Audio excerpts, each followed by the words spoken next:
In a dusty trading post on the Texas frontier, 60-year-old Silas McCrae handed over his last silver dollars to a drunk who reeked of whiskey and cruelty. The transaction wasn't for cattle or supplies. It was for a 10-year-old girl named Evie, wild-haired and silent, who everyone believed was deaf and mute. The townspeople called Silas a fool for taking in damaged goods, but something in the child's eyes told him a different story. For weeks, she remained locked in silence, flinching at every sound, every movement. Then one evening, as Silas sat mending leather by lamplight, he heard something that changed everything, Evie humming a lullaby her mother once sang, clear as church bells. She could hear all the time, but she didn't want to until the cowboy melted her heart. But what terrible secret had driven her to hide behind a wall of silence? Before we jump back in, tell us where you're tuning in from. And if this story touches you, make sure you're subscribed, because tomorrow I've saved something extra special for you. The wedding ring on Silas McCrae's weathered finger caught the morning light as he poured coffee into a tin cup, the metal band worn thin from 30 years of marriage and 5 years of widowhood. He still wore it every day, though Martha had been in the ground long enough for the headstone to weather and the wildflowers she'd loved to grow wild over her grave. Some mornings, he'd catch himself setting 2 cups on the kitchen table before remembering he was alone again. The ranch stretched endlessly under the Texas sky, 1,500 acres of rolling hills dotted with mesquite and live oak, carved by limestone creeks that ran silver in the moonlight. It was good land, land that had belonged to his father and his father's father, but it felt empty now without Martha's laughter echoing from the kitchen or her voice calling him in for supper. The house itself seemed to hold its breath, waiting for sounds that would never come.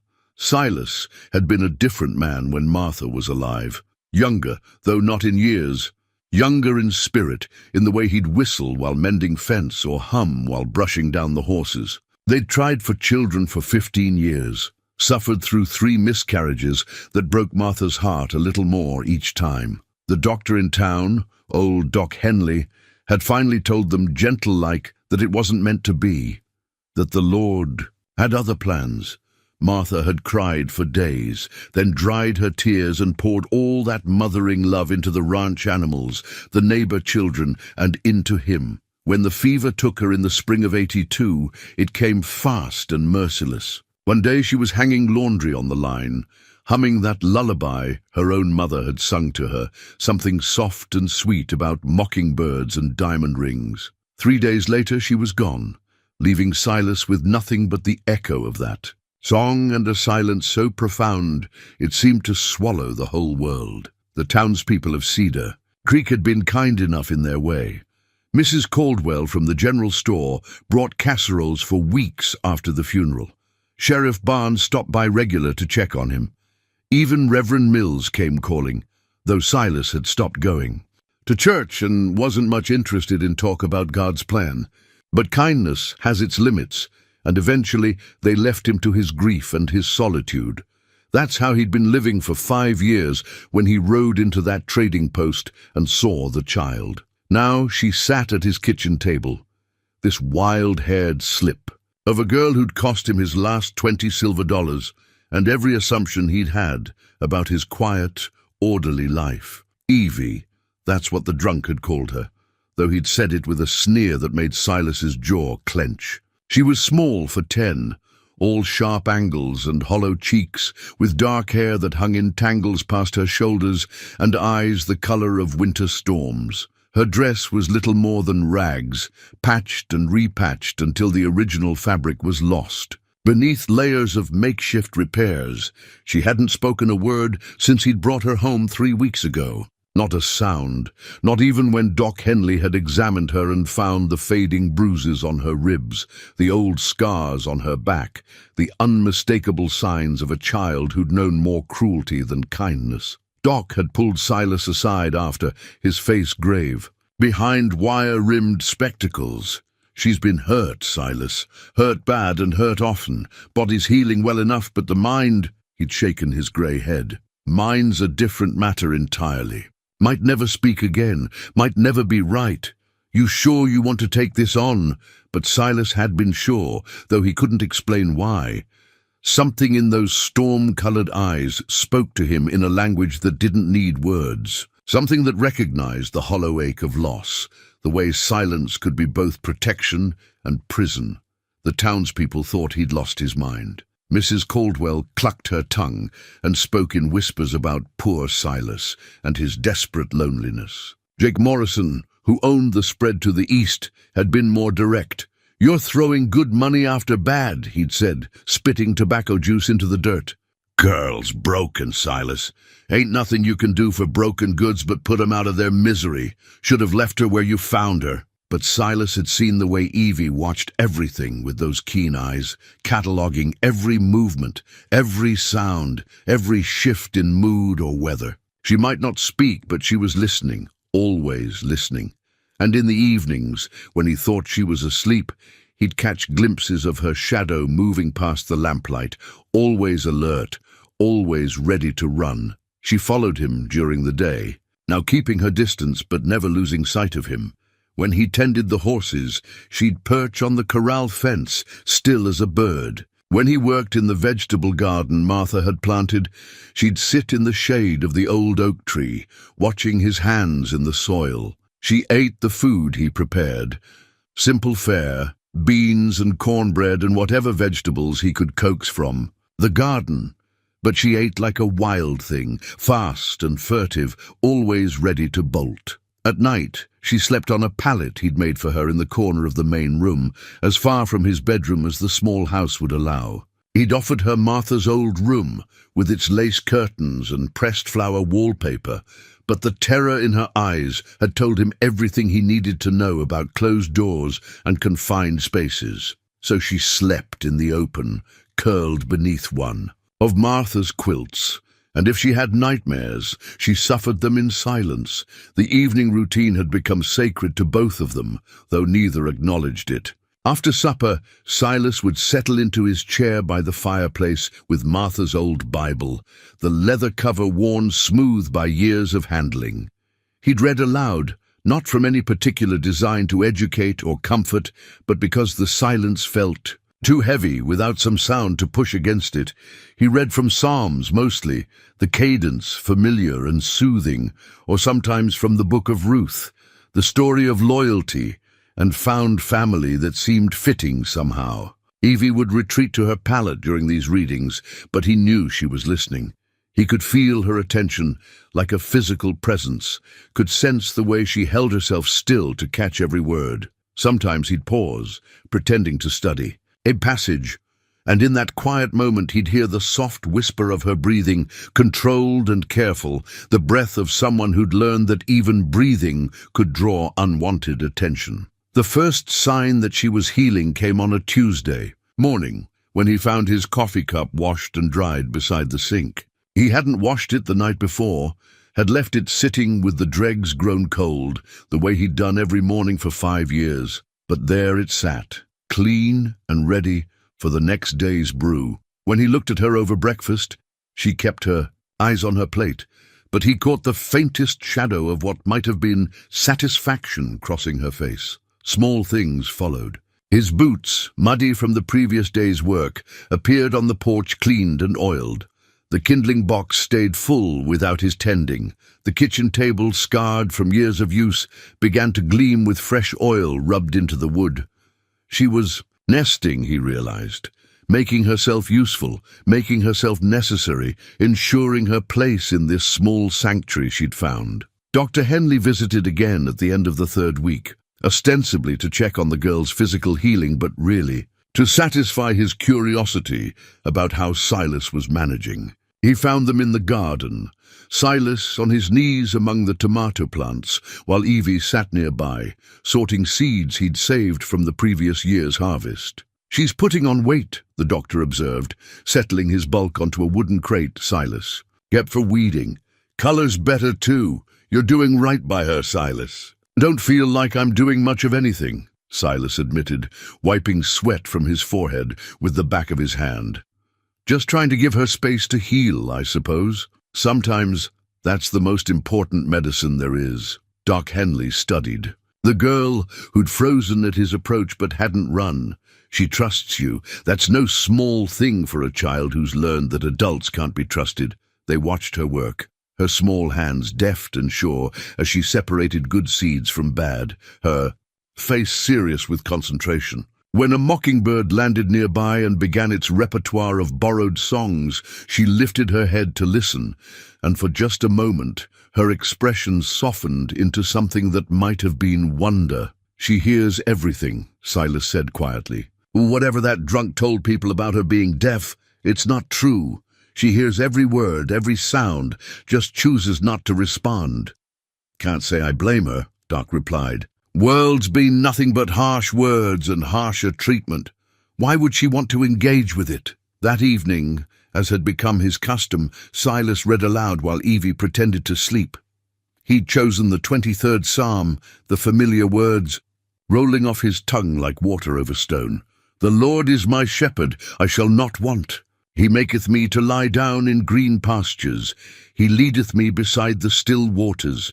He restoreth my soul." When he reached the part about walking through the valley of the shadow of death, he heard it, soft as a whisper, barely audible above. The crackling of the fire, humming, the same melody Martha used to hum while hanging laundry or kneading bread, the lullaby about mockingbirds and diamond rings. Evie was humming along, her voice pure and sweet and heartbreaking in its innocence. Silas kept reading, afraid that any acknowledgement might break the spell. But inside his chest, something that had been frozen for 5 years began to thaw. She could hear all the time, but she didn't want to until the cowboy melted her heart.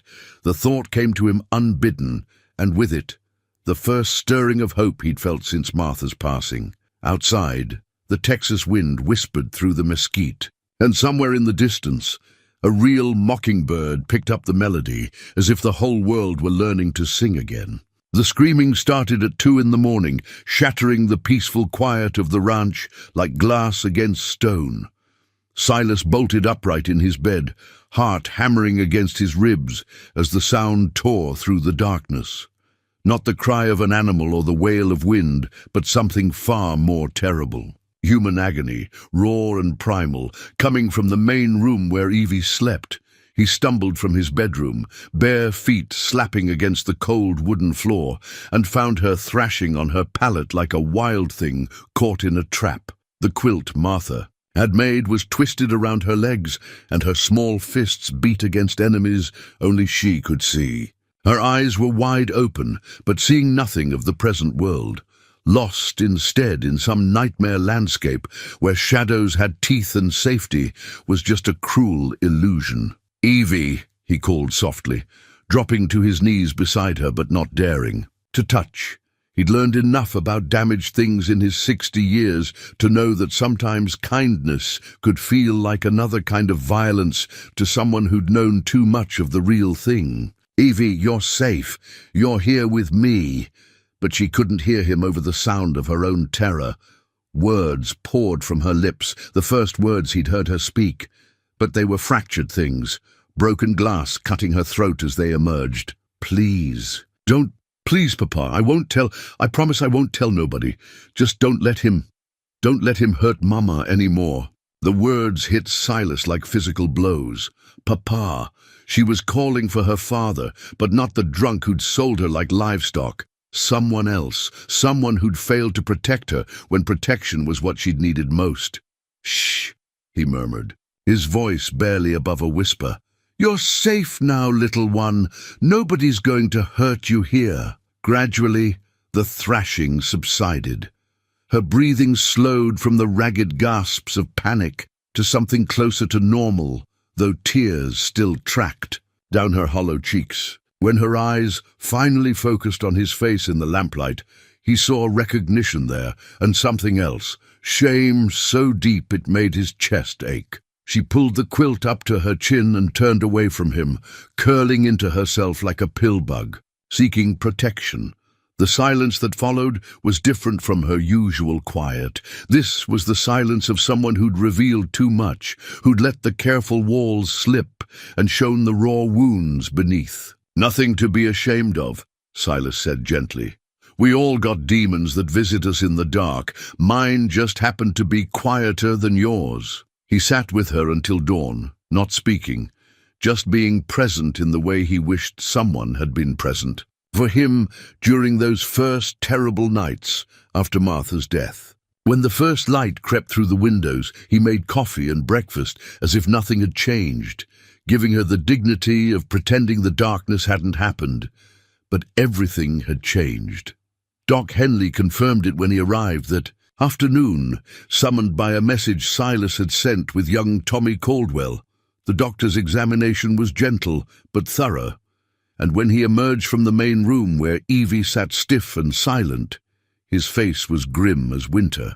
"I need to speak with you," he said quietly, nodding toward the porch. They stepped outside into the harsh afternoon sun, and Doc Henley removed his spectacles to clean them. A nervous habit Silas had noticed whenever the man had to deliver bad news. "How much do you know about what happened to her before?" the doctor asked. "Nothing more than what I can see with my own eyes," Silas replied. "And what she said last night?" Doc nodded slowly. "The scars on her back. They're from a belt. Maybe a switch. Some are old, some newer. The bruises on her ribs are mostly healed, but there are fracture lines in the bones. Been broken more than once." He paused, struggling with the words. "There are other signs, Silas, signs that suggest—" "I know what you're saying." Silas cut him off, his voice rough as sandpaper. "I can see it in her eyes. The way she flinches, from sudden movements. The way she sleeps curled up like she's trying to disappear. What she went through. It would break most adults. For a child that young to survive it and still have any light left in her eyes." Doc shook his head. "She's stronger than she has any right to be. But strength has its limits, and she's dancing right at the edge of hers. What are you saying?" "I'm saying she needs stability, patience, the kind of healing that takes years, not weeks. And I'm saying there are folks in town who think you're not the right man to provide it." As if summoned by their conversation, the sound of approaching horses reached them from the road. 3 riders emerged from the dust cloud. Sheriff Barnes, his deputy Earl Hodgins, and Mrs. Temperance Walsh from the Ladies' Auxiliary of the Methodist Church. Mrs. Walsh was a formidable woman who'd appointed herself the moral guardian of Cedar Creek, and the grim set of her mouth suggested this wasn't a social call. "Afternoon, Silas," Sheriff Barnes said, touching the brim of his hat. He was a good man, fair and honest, but he had the look of someone who'd rather be anywhere else. "We need to have a word with you." "I figured as much," Silas replied. "Come up on the porch out of this heat." Mrs. Walsh wasted no time with pleasantries. "Mr. McCrae, it's come to our attention that you're harboring a child who may be in need of proper care.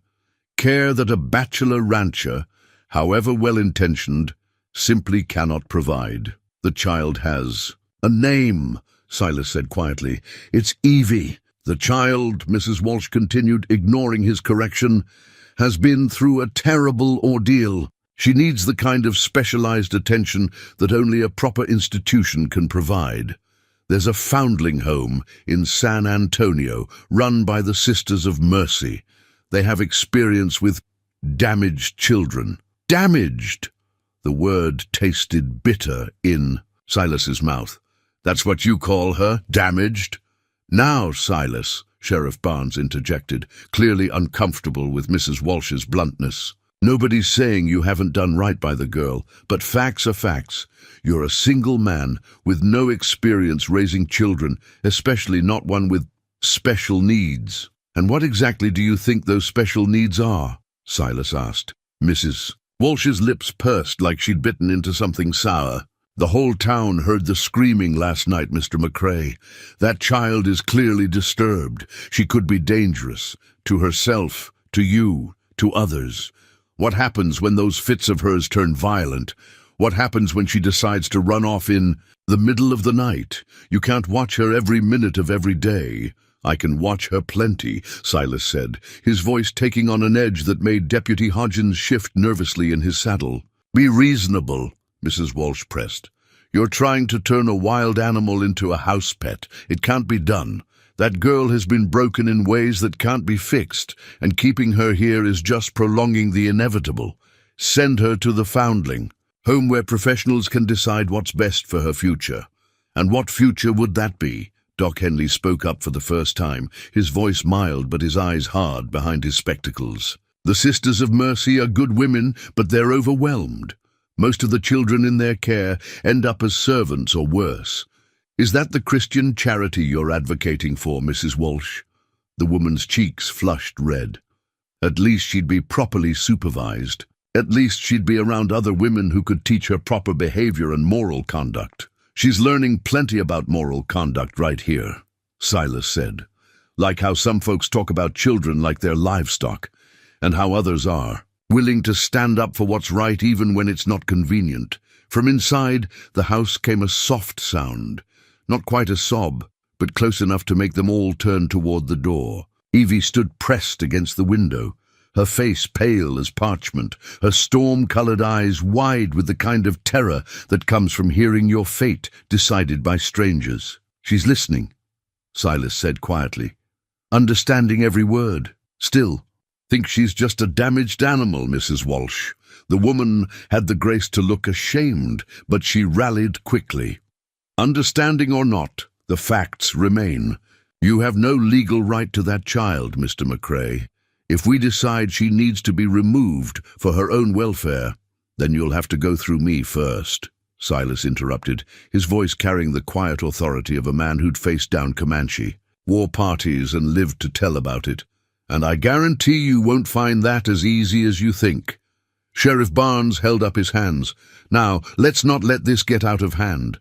Nobody's talking about taking the girl by force. We're just asking you to consider what's best for her. I know what's best for her, Silas said. Love, patience, time to heal. A place where she doesn't have to perform for her supper or prove she's worth the air she breathes. A place where she can learn to trust again. And if she never learns? Mrs. Walsh demanded.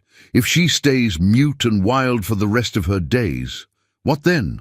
Silas looked at the window where Evie still stood, her small frame silhouetted against the glass. Then she stays mute and wild under my roof, where she's wanted and protected. That's what then. The delegation left with stern warnings about Christian duty and proper procedures, but Silas barely heard them. His attention was focused on the window, where Evie had pressed her palm against the glass. When their eyes met, she mouthed a single word that stopped his heart. Papa. Not the desperate plea from her nightmare, but something softer. A question maybe, or perhaps a gift offered with trembling hands, the first green shoot of trust pushing up through soil that had been salted. With too much pain. That evening, she didn't retreat to her pallet during their reading time. Instead, she crept closer to his chair by increments, like a wild deer approaching a salt lick. By the time he reached the final verse of the evening psalm, she was close enough that he could have touched her hair if he dared. When he closed the Bible and settled back in his chair, she surprised him by speaking, just a whisper, but clear as church bells in the quiet room. They want to send me away. Yes, he said simply, because she deserved honesty. Will you let them? The question hung in the air between them like a bridge. Neither was sure the other would cross. Outside, a nightbird called to its mate, and somewhere in the distance, cattle lowed softly in their contentment. Not if I can help it, Silas said finally, but I need you to understand something, little one. Fighting for you means fighting the whole town, maybe the whole county. It won't be easy, and it won't be quiet.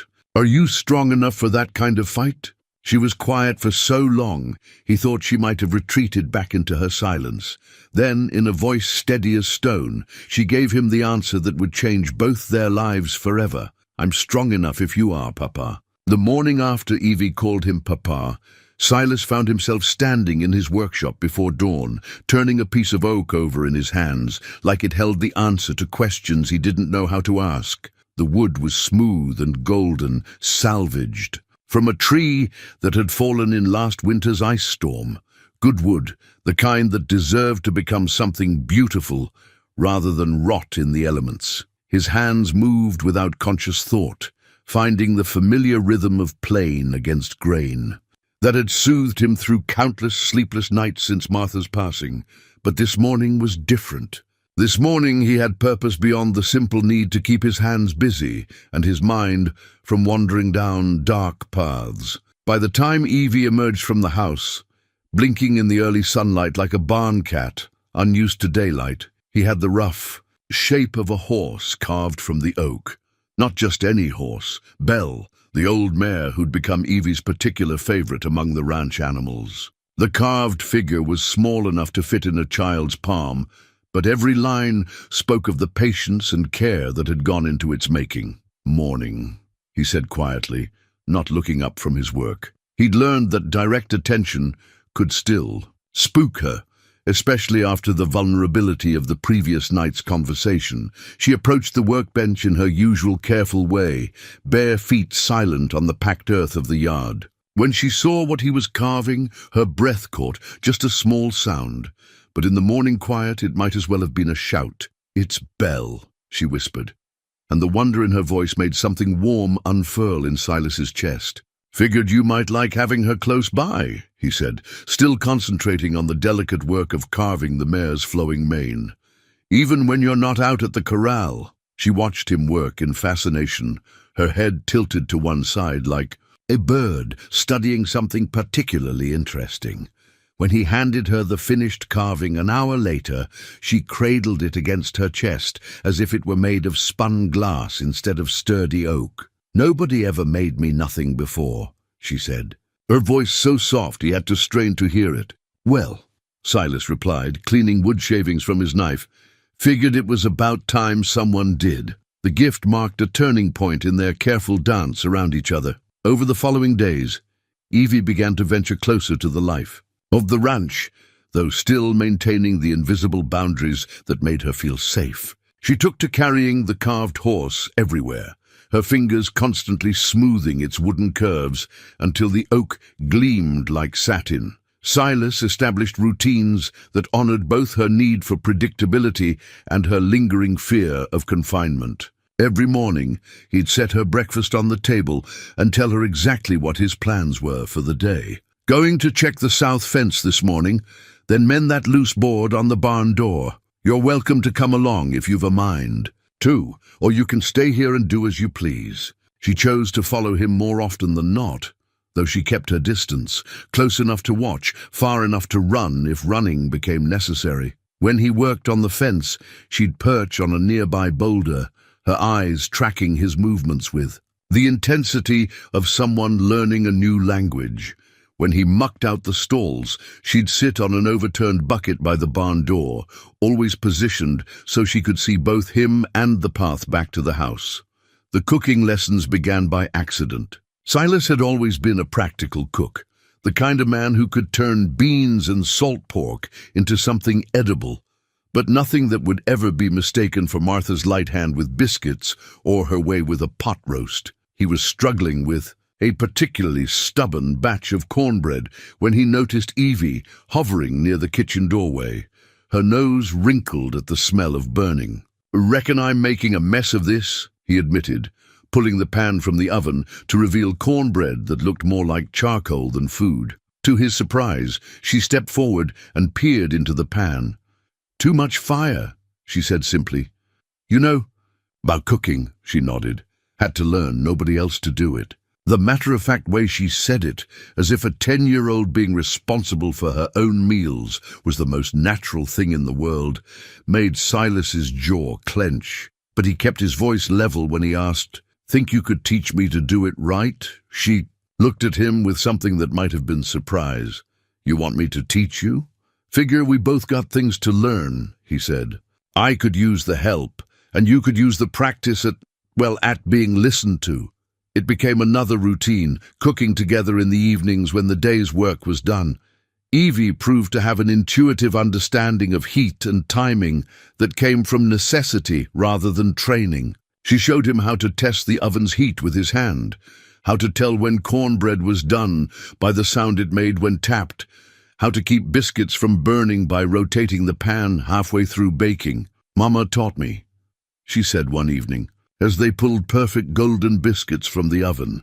Before everything got bad, she said cooking was like making music, only you ate the song when it was done. It was the first time she'd spoken of her mother, her real mother, not the woman who'd failed to protect her from the drunk who'd eventually sold her. Silas filed the information away carefully. Another piece of the puzzle that was Evie's past. The carved horse was just the beginning. Over the next weeks, Silas found himself spending more and more time in his workshop, creating small treasures for the girl who'd never owned anything she could call her own. A wooden comb for her tangled hair, a small stool that put her at the right height to work comfortably at the kitchen counter, a box with a fitted lid where she could keep her few precious possessions. Each gift was received with the same wonder, the same careful reverence, as if she couldn't quite believe that someone would take the time to make something just for her. She began arranging her treasures in careful patterns on the small table beside her pallet, the carved horse always in the center, surrounded by the other items like planets orbiting a wooden sun. But it was Belle, the real Belle, who provided the breakthrough Silas hadn't dared hope for.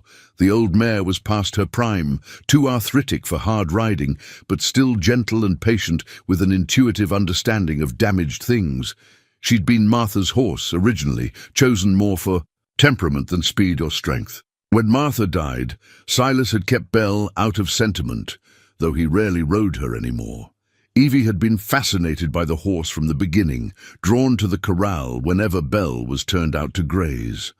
She'd sit on the fence rail for hours, watching the mare crop grass or doze in the afternoon sun, but she'd never tried to approach closer. One morning Silas was cleaning Belle's stall when he heard Evie's voice, soft and musical, drifting from the corral. He looked up to see the girl standing at the fence, her hands stretched through the rails, palm flat and patient. Belle had ambled over to investigate, her grey muzzle inches from Evie's fingers. "Easy, girl," Evie murmured.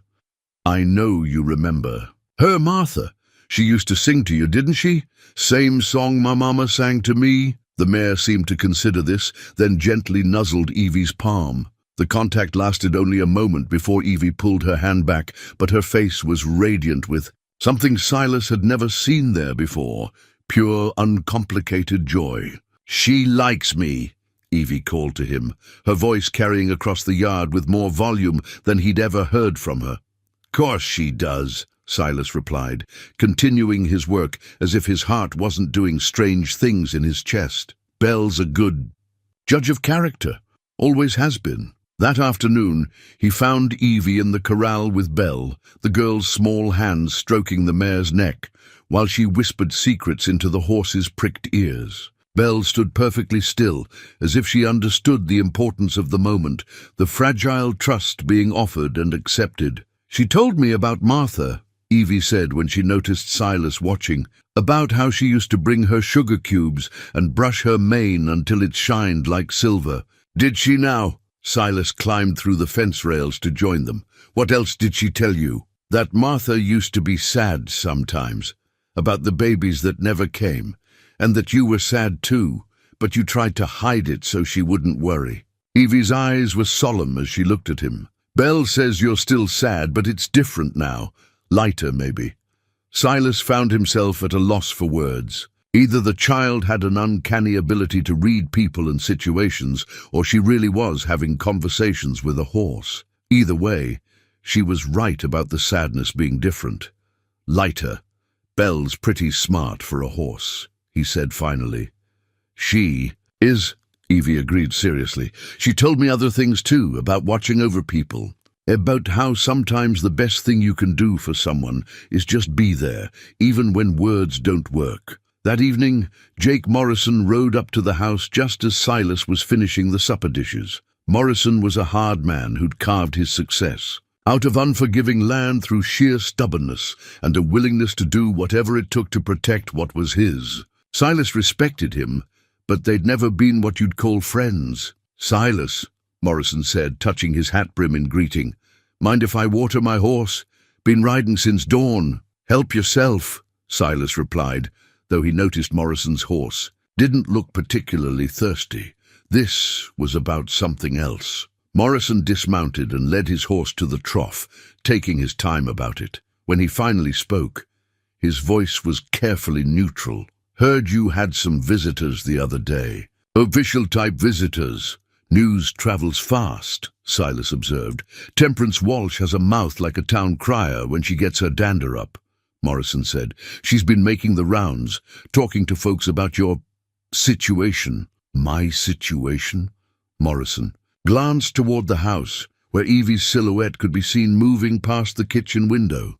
"The girl. There's talk, Silas. Some folks think maybe Mrs. Walsh has a point about proper care and such." "And what do you think, Jake?" The other man was quiet for a long moment, studying the water in the trough, as if it held great wisdom. "I think," he said finally, "that I've seen enough broken things in my time to know the difference between something that's healing and something that's just waiting to die. That girl of yours? She's healing." Relief flooded through Silas, though he kept his voice steady. "Appreciate you saying so." "Don't appreciate it yet," Morrison warned, "because I also think Mrs. Walsh isn't done stirring the pot. She's got the ladies' auxiliary fired up about Christian duty and proper child-rearing. They're planning to petition the county judge, maybe bring in someone from the state to evaluate the situation." "Let them," Silas said, though his stomach clenched at the thought. "Evie belongs here." "Maybe so," Morrison agreed, "but belonging and staying aren't always the same thing. You might want to think about making your position more official. Legal adoption, maybe.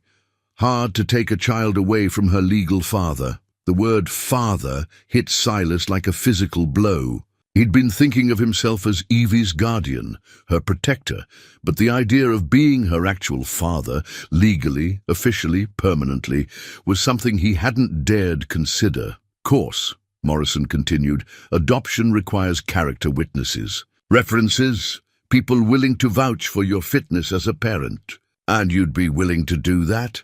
Morrison swung back into his saddle, settling his weight with the ease of a man born to horseback. "Silas McCrae, you're one of the most decent men I know. If that girl's fool enough to trust you, then I reckon I can too." After Morrison rode away, Silas sat on his porch and watched the sun sink toward the horizon, painting the sky in shades of gold and crimson. Inside the house, he could hear Evie moving around, settling into the evening routine that had become as natural as breathing. Tomorrow, he decided, he'd ride to town and have a conversation with Judge Whitman about adoption procedures. Tonight, though, he'd simply enjoy the sound of not being alone in the world. The soft footsteps of someone who'd chosen to trust him with her healing, the gentle humming that meant she felt safe enough to let her guard down. The simple miracle of a damaged child learning to hope again. When Evie emerged from the house carrying Martha's old Bible, he smiled and made room for her in the chair beside him. They'd moved their evening reading to the porch as the weather warmed, and Evie had grown bold enough to sit close, not quite touching, but close enough that he could feel the warmth of her small presence. "What shall we read tonight?" he asked. She considered this seriously, her finger tracing the carved horse in her lap. "Something about families," she said finally. "About people choosing to belong to each other." Silas opened the Bible and found the Book of Ruth, the story of loyalty and love that transcended blood relations. As he read about Ruth's promise to Naomi, "Whither thou goest, I will go, and where thou lodgest, I will lodge," he felt Evie settle deeper into her chair, her breathing slow and peaceful. "Papa?" she said softly when he finished the chapter. "Yes? Do you think families always have to start with babies? Or can they start with choosing?" Silas closed the Bible and looked at her, really looked at her, this wild-haired girl who'd somehow become the center of his world. "I think," he said carefully, "that the best families are the ones where people choose each other every single day." She nodded, as if this confirmed something she'd suspected all along. Then we're a real family, aren't we? Real as they come, he assured her, and meant every word. Martha's recipe book lay open on the kitchen table like a map to a country Silas had never learned to navigate properly. The pages were yellowed with age and spotted with flour and grease, stains that told the story of countless meals prepared with love and patience. Martha's careful handwriting filled every margin with notes: add extra vanilla for Sunday dinner, or Papa prefers less salt, or remember to let the dough rest longer in winter. Evie sat across from him, her storm-colored eyes scanning the page with an intensity that suggested she was memorizing every word. They'd been working their way through Martha's recipes for 2 weeks now, ever since the morning Evie had shyly suggested they try making something fancy for Sunday dinner. Silas had pulled the recipe book from the trunk where he'd stored Martha's belongings, and watching Evie handle it with reverent care had been like seeing his past and present finally learn to speak the same language. Apple pie, Evie read aloud, running her finger under the words. Martha's notes say, best with tart apples from the tree behind the barn. She looked up at him. That tree's still there, isn't it? Far as I know, Silas replied, though he hadn't paid much attention to the apple tree since Martha's passing. It had seemed too painful, like visiting a shrine to everything he'd lost. Might be about time to check on it. They found the tree heavy with fruit, the apples small and green, with just a blush of red on their sun-kissed sides. Evie climbed among the branches with the fearless grace of a child who'd learned early to find safety in high places, tossing apples down to Silas with careful aim. When her basket was full, she sat on a sturdy branch and looked out over the ranch spread below them. Must have been nice, she said thoughtfully, living here with someone who loved you enough to write down how you liked your food. It was, Silas agreed, settling against the trunk to wait for her to climb down. Martha had a way of making everything feel important, even the small things. Especially the small things. My mama was like that too, Evie said, her voice soft, with memory. Before everything changed, she used to say that taking care of people was just love made visible. It was the longest she'd ever spoken about her mother, and Silas held his breath, afraid that any response might break the spell of sharing. She taught me to read, Evie continued, swinging her legs from the branch. Said words were like seeds, plant them in the right soil, and they'd grow into anything you could imagine. She was reading me a story the night they came. Who came? Silas asked gently. Evie's expression darkened, and for a moment he thought she might retreat back into silence. But then she took a deep breath, as if steeling herself for something difficult. Bad men. They wanted Papa to help them with something. He said wasn't right when he refused. She shrugged, but the gesture was anything but casual. They made him watch while they hurt Mama. Made me watch too. Said it was a lesson about what happens when folks don't cooperate. Silas's hands clenched into fists before he could stop them. The image her words painted, a child forced to witness such brutality, made him want to find those men and teach them a lesson about justice that they'd never forget. Papa tried to fight them, Evie went on, seemingly unaware of the rage building in the man below her, but there were too many and they had guns.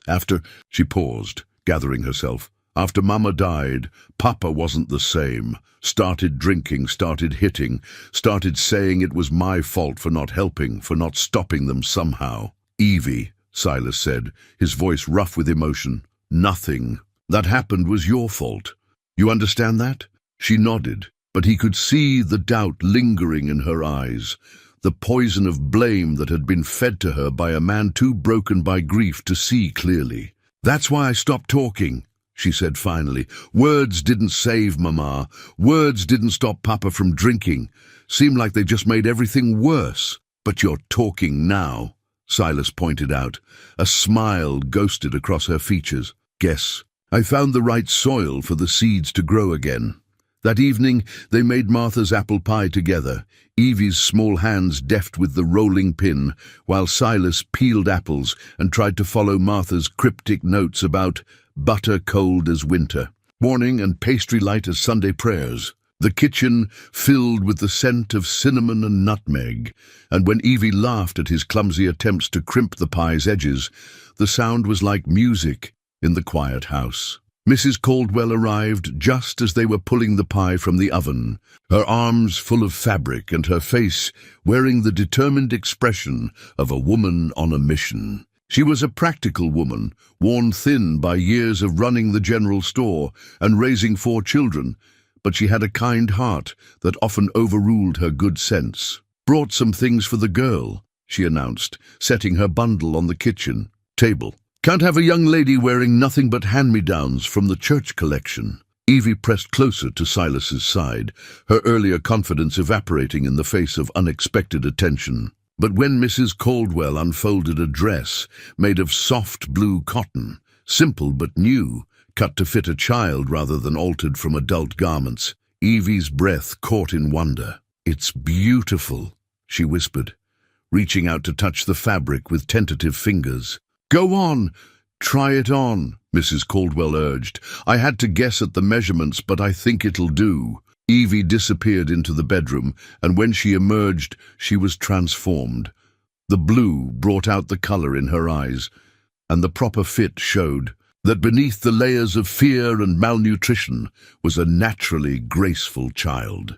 She smoothed the skirt with reverent hands, clearly unused to wearing anything that belonged solely to her. "Look at you," Mrs. Caldwell breathed, her voice thick with emotion. "Pretty as a picture, but it was the ribbon that undid Evie completely." Mrs. Caldwell had included a length of blue silk ribbon intended for Evie's hair, and when the older woman offered to braid it through her dark locks, Evie's composure crumbled. She stood perfectly still while Mrs. Caldwell worked, tears streaming silently down her cheeks. "Now then," Mrs. Caldwell said briskly when she finished, clearly affected by the child's emotional response. "That's much better. A young lady should have pretty things." After Mrs. Caldwell left, Evie spent long minutes studying her reflection in the small mirror above the wash basin. She touched the ribbon in her hair with wondering fingers, as if she couldn't quite believe it was real. "Never had a ribbon before," she told Silas. "Mama always said maybe someday when times got better. But then, well, you have one now," Silas said. "And Mrs. Caldwell's right. A young lady should have pretty things." That night, Evie carefully folded the new dress and placed it in the wooden box Silas had made for her treasures. But she kept the ribbon in her hair, even when she lay down to sleep, her fingers tangling in the silk as if she needed to reassure herself it was still there. The next morning brought visitors of a different sort. Silas was in the barn when he heard horses approaching, and he stepped outside to see 3 men he didn't recognize riding up to the house. They were well-dressed, but hard-looking, with the kind of careful alertness that suggested they were accustomed to trouble. The leader, a tall man with silver threading his dark hair, dismounted and approached with the measured gait of someone used to having his authority recognized. "Mr. McCrae?" the man inquired, touching his hat brim in a gesture that was polite, but not particularly respectful. "I'm Detective Samuel Morrison with the Texas Rangers. This is Detective Willis and Detective Horn. We'd like to have a word with you about the child you're harboring." Silas felt his blood chill. "What about her? We have reason to believe she may be a witness to a crime. Several crimes, actually. We need to question her about events that took place before she came into your care." "She's been through enough," Silas said carefully. "Whatever she saw, whatever she knows, it's in the past. She's healing now, learning to trust again. I won't have that undone by strangers asking her to relive her worst memories." Detective Morrison's expression softened slightly. "I understand your protective instincts, Mr. McCrae, but this girl may be the key to bringing some very dangerous men to justice, men who've killed before and will kill again if they're not stopped." From the corner of his eye, Silas saw movement. At the house window, Evie's pale face appearing briefly before disappearing again. She was listening, understanding, probably terrified that her past had finally caught up with her. "What kind of men?" Silas asked. "The kind who murder preachers and their wives for refusing to help them rob banks." Detective Willis spoke up, his voice grim. "The kind who steal children and use them as good luck charms for their crimes. We've been tracking this gang for 2 years, Mr. McCrae. Your girl is the first witness we've found who might be able to identify them." The pieces fell into place with sickening clarity. Evie's father, her real father, had been a preacher. The men who'd murdered her parents had taken her, used her somehow in their criminal enterprises, then sold her when she'd become inconvenient. The drunk who'd traded her to Silas hadn't been her father at all, just another link in a chain of exploitation that stretched back to the worst night of her young life. "She's just a child," Silas said, his voice rough with anger. "Whatever they did to her, whatever they made her part of, she was as much their victim as anyone else." "We know that," Detective Morrison assured him. "We're not looking to prosecute her. We just need her testimony to put these men away where they can never hurt another family." "And what happens to her after she testifies? You think she can just go back to normal life after facing down the monsters who destroyed her world?" "That's not our concern," Detective Horn said bluntly, earning sharp looks from his colleagues. "Our job is to catch criminals, not provide ongoing care for their victims." "Then we have nothing to discuss," Silas said flatly. Detective Morrison held up a hand before his partner could respond. What Detective Horn meant to say is that we understand this is a difficult situation. We're not unsympathetic to the child's circumstances. But justice demands that a little girl who's already lost everything be forced to relive her trauma for the convenience of the law, Silas interrupted. "That's not justice, Detective. That's just cruelty with a badge." The men exchanged glances, clearly not accustomed to having their authority questioned so directly. Detective Morrison tried a different approach. "Mr. McCrae, what if I told you that this gang has already killed 6 people that we know of? What if I told you they're planning to hit the bank in San Antonio next week, and innocent people are going to die if we don't stop them? Wouldn't that change your mind about cooperating?" "No," Silas said simply, "because asking one broken child to bear the weight of stopping all future crimes is asking too much. Find another way." "There is no other way," Detective Horn exploded. "She's the only witness we have. Without her testimony—" "Then you'd better get better at your job," Silas cut him off, "because you're not getting her." The Rangers left with threats about legal compulsion and federal warrants, but Silas barely heard them. His attention was focused on the house, where he knew a frightened child was probably wondering if her new life was about to be torn away just as brutally as her old one had been. He found Evie huddled in Martha's old rocking chair, the blue ribbon still bright in her hair, but her face pale as winter moonlight. The carved horse was clutched tight in her hands, and she looked up at him with eyes that held too much understanding for someone so young. "They want me to tell about the bad things," she said quietly. "Yes," Silas confirmed, settling into the chair beside her. "But I told them no." "What if they make you? What if they take me away and make me tell anyway?"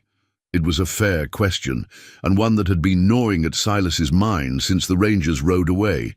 He could fight the townspeople's moral objections and Mrs. Walsh's misguided interference, but federal law was a different matter entirely. "Then we'll deal with that when it happens," he said finally. "But until then, you're safe here.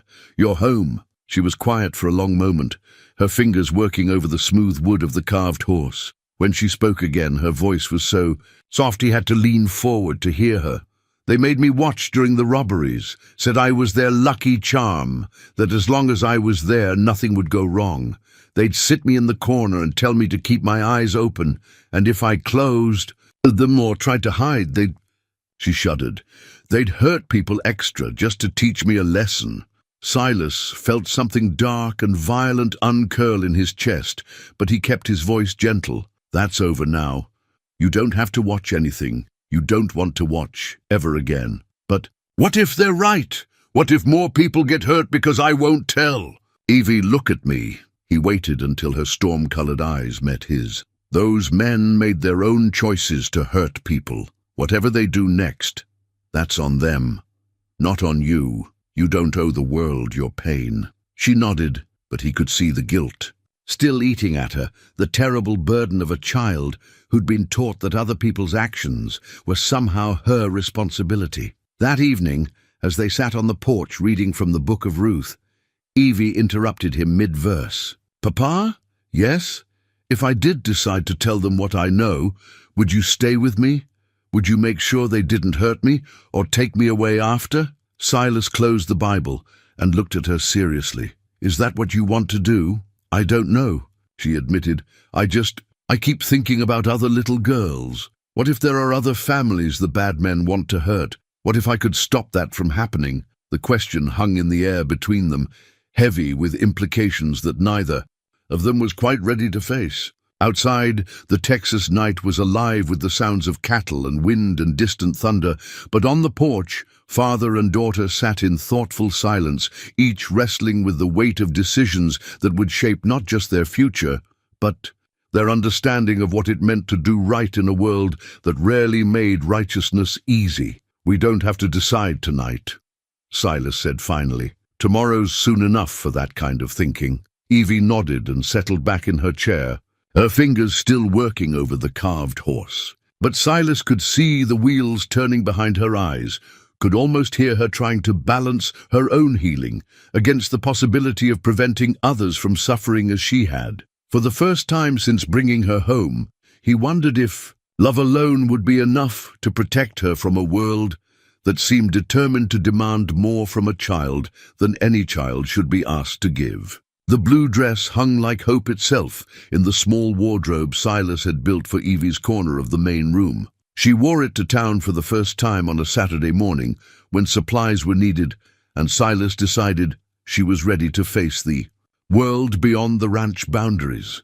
The dress transformed more than just her appearance. It gave her a sense of belonging, of being a proper young lady instead of a wild thing found at a trading post. But the moment they rode into Cedar Creek's dusty Main Street, Evie pressed closer to Silas on the wagon seat, her small frame rigid with tension. The sounds that had become comfortable on the ranch, horses nickering, men calling to each other, the creak of wagon wheels, felt overwhelming when layered with the noise of a working town. Dogs barked, children shouted, and somewhere a blacksmith's hammer rang against anvil in a rhythm that made Evie flinch with each strike. "Easy," Silas murmured, the same tone he'd use with a spooked horse. "Nothing here can hurt you." She nodded but didn't relax, her eyes darting constantly as she catalogued every face, every sound, every potential threat. It was the behavior of someone who'd learned that safety was always temporary, that danger could emerge from the most innocent-seeming places. They'd barely pulled up in front of Caldwell's general store when trouble found them. 3 cowboys lounged against the hitching post, their clothes dusty from a night of drinking, and their eyes mean with the particular cruelty that comes from men who have too little purpose and too much time. Silas recognized them as hands from the Double Bar Ranch, men who worked seasonal and spent their pay as fast as they earned it, drifting from job to job with nothing to show for their efforts but worn boots and sour attitudes. "Well, look here," drawled the tallest of the 3, a scarred man called Dutchy, whose reputation for violence preceded him wherever he went. "Old Silas brought his pet to town. Heard you paid good money for damaged goods, McCrae. Hope you got a receipt." Silas felt Evie go completely still beside him, her breathing so controlled it was barely perceptible. He kept his own voice level as he climbed down from the wagon. "Morning, boys. Fine day for staying out of other people's business." "Now that ain't neighborly," Dutchy said, pushing away from the hitching post with the lazy confidence of a man who'd never met consequences he couldn't outrun. "We're just being friendly, curious about your Investment, the other two laughed. The sound harsh and mocking, Evie remained frozen on the wagon seat, her hands twisted in her blue skirt, and Silas could see the terror building behind her eyes, not just fear of these particular men, but the deeper panic of being trapped in a situation where violence felt inevitable. "She don't look like much," observed the second cowboy, a wiry man with the hollow-eyed look of someone who'd pickled his brain with rot-gut whiskey. "What's the point of keeping something that can't even talk? Might as well have bought yourself a dog. At least a dog would bark when strangers come around," added the third man. "What's this one good for?" Silas took a step forward, his hand resting casually on his belt near the Colt he wore. "I'd suggest you boys find somewhere else to spend your morning." But Dutchy wasn't done. He moved closer to the wagon, close enough that Evie shrank back. From his whiskey-sour breath, "You know what I think, McCrae? I think you're getting soft in your old age. Taking in strays, playing house with a broken little girl. What's next? Gonna adopt yourself a kitten?" That's when Evie moved. The change was instantaneous and shocking. One moment she was cowering on the wagon seat, the next she was on her feet, her small body positioned between Dutchy and Silas like a wolf protecting her pack. Her silence broke with a sound that was part growl, part shriek, a warning that came from somewhere deep and primal, the voice of a creature that had been pushed too far. The Cowboys jerked back in surprise, and Dutchy's hand dropped to his gun before he caught himself. But Evie wasn't done. Words poured from her in a torrent, her voice carrying across the street with shocking clarity. "Don't you dare!" she shouted, her young voice cracking with fury. "Don't you dare say mean things about Papa. He's good and kind, and he saved me when nobody else would. And if you think you can hurt him, you're gonna have to go through me first." The entire street went quiet. Conversations stopped mid-sentence, horses stamped nervously, and even the blacksmith's hammer fell silent. Evie stood trembling on the wagon seat, her fists clenched and her eyes blazing with protective rage, and Silas felt something shift in his chest. Pride mixed with wonder at this fierce, fierce child who'd found her voice in defense of the man who'd given her shelter.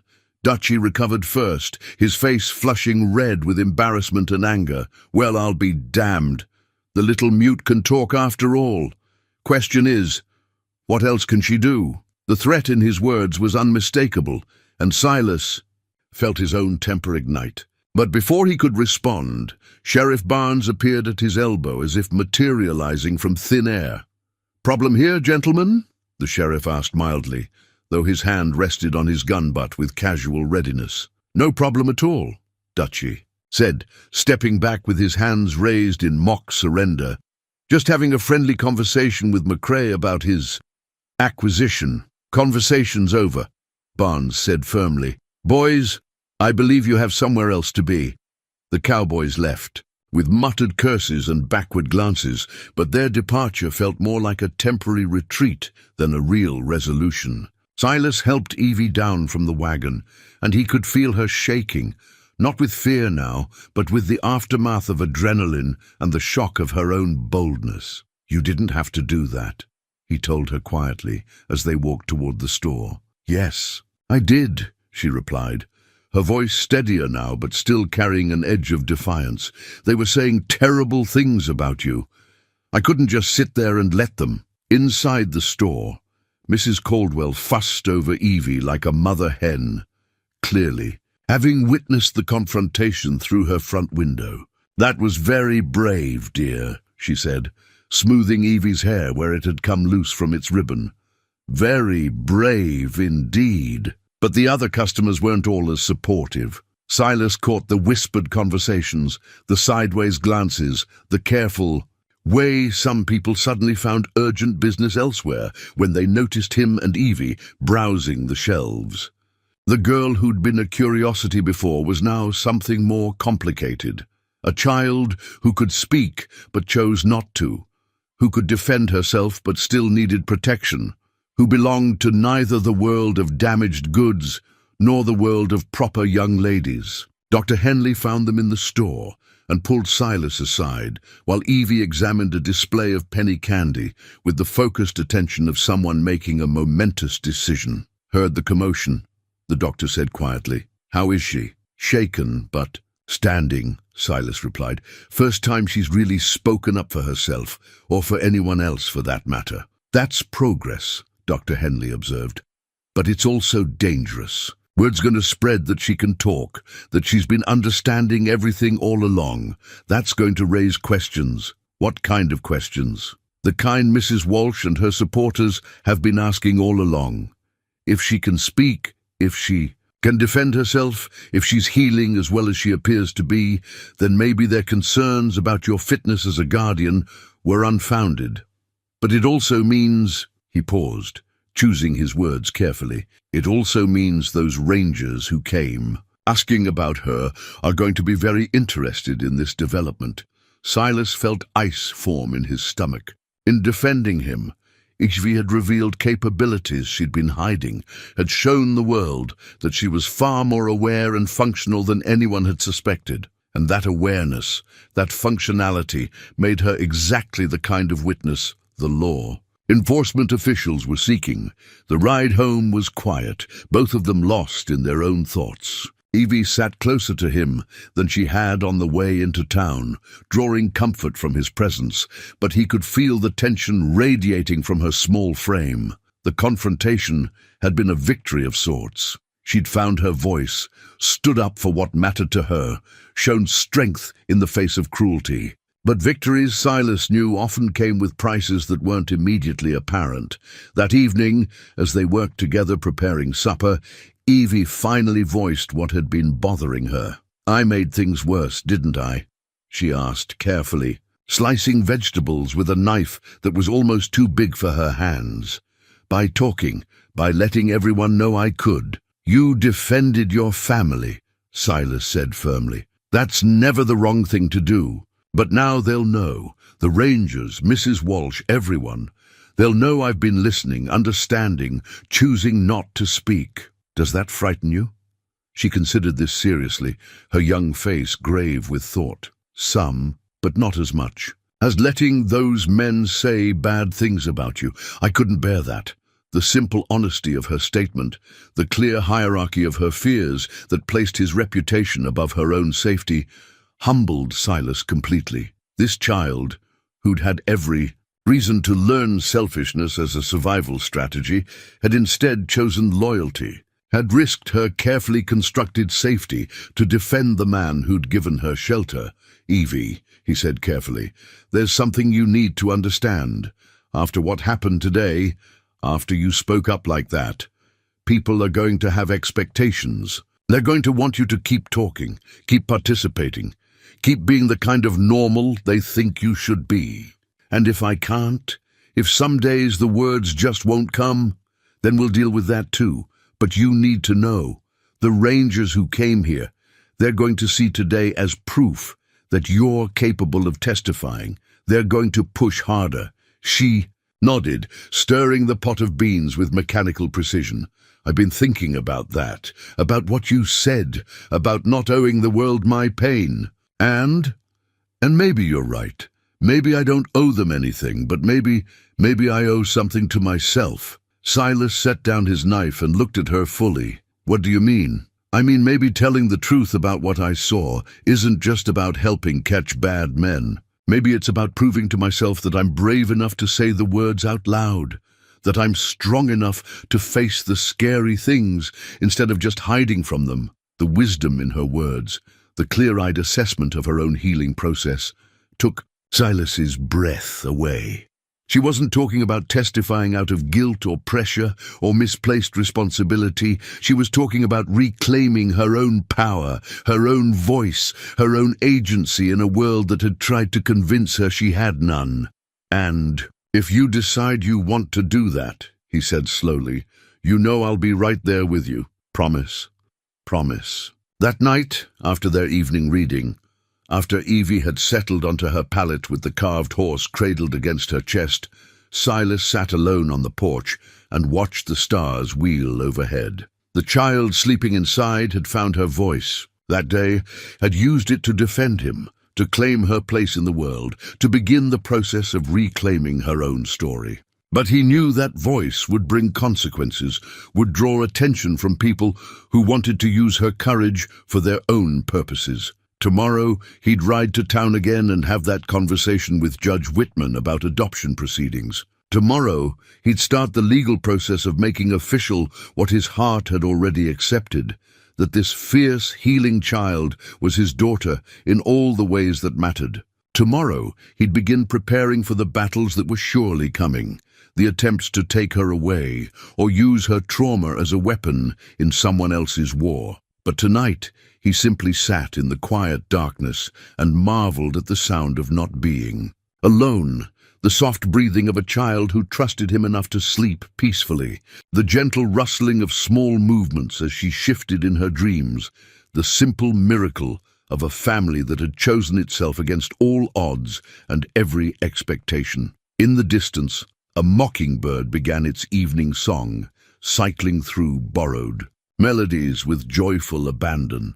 And somewhere in the house behind him, Evie stirred and began to hum along, her voice soft and sweet and finally blessedly free. The music box sat like a forgotten treasure in the bottom of Martha's trunk, buried beneath layers of carefully folded linens and sachets of lavender that still carried her scent after all these years. Silas had been looking for Martha's good tablecloth, the one with the crocheted edges she'd made during the long winter evenings when conversation came easy and the future seemed sure and bright. But when his fingers closed around the small wooden box, he forgot all about tablecloths and Sunday dinners.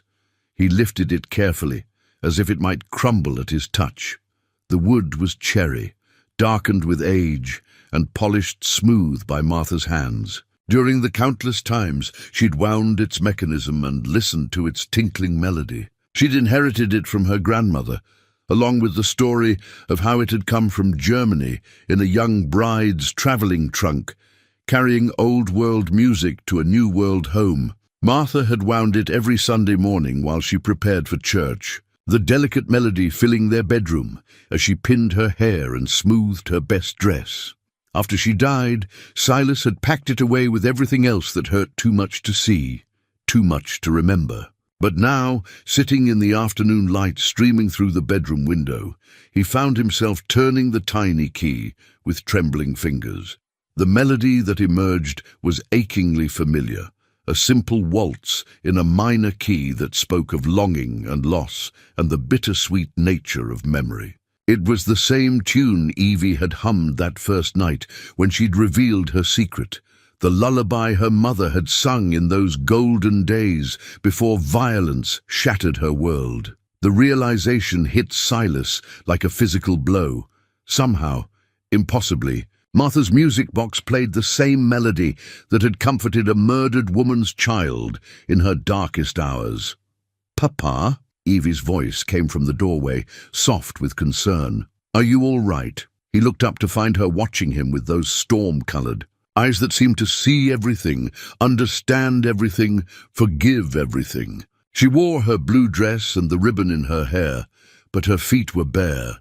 She'd been helping him organize Martha's belongings for the better part of the afternoon, a task that had proven more emotionally taxing than either of them had anticipated. "Found something I'd forgotten about," Silas said, his voice rough with unshed tears. "Something of Martha's." Evie stepped into the room with careful reverence, as if she understood she was entering sacred space. When she saw the music box, her breath caught, and her hand flew to her throat in a gesture of surprise, so profound it was almost comical. "That song," she whispered. "That's Mama's song." "I know," Silas said gently. "How is that possible, do you think?" She moved closer, drawn by the melody like a moth to flame. When she spoke again, her voice was distant with memory. "Mama said it was an old song, older than America, older than Texas, older than anybody could remember. She said her mama taught it to her and her mama's mama before that, going all the way back to the old country where great-great-grandmamas sang it to babies who grew up to cross oceans and build new lives in places their mothers could never have imagined."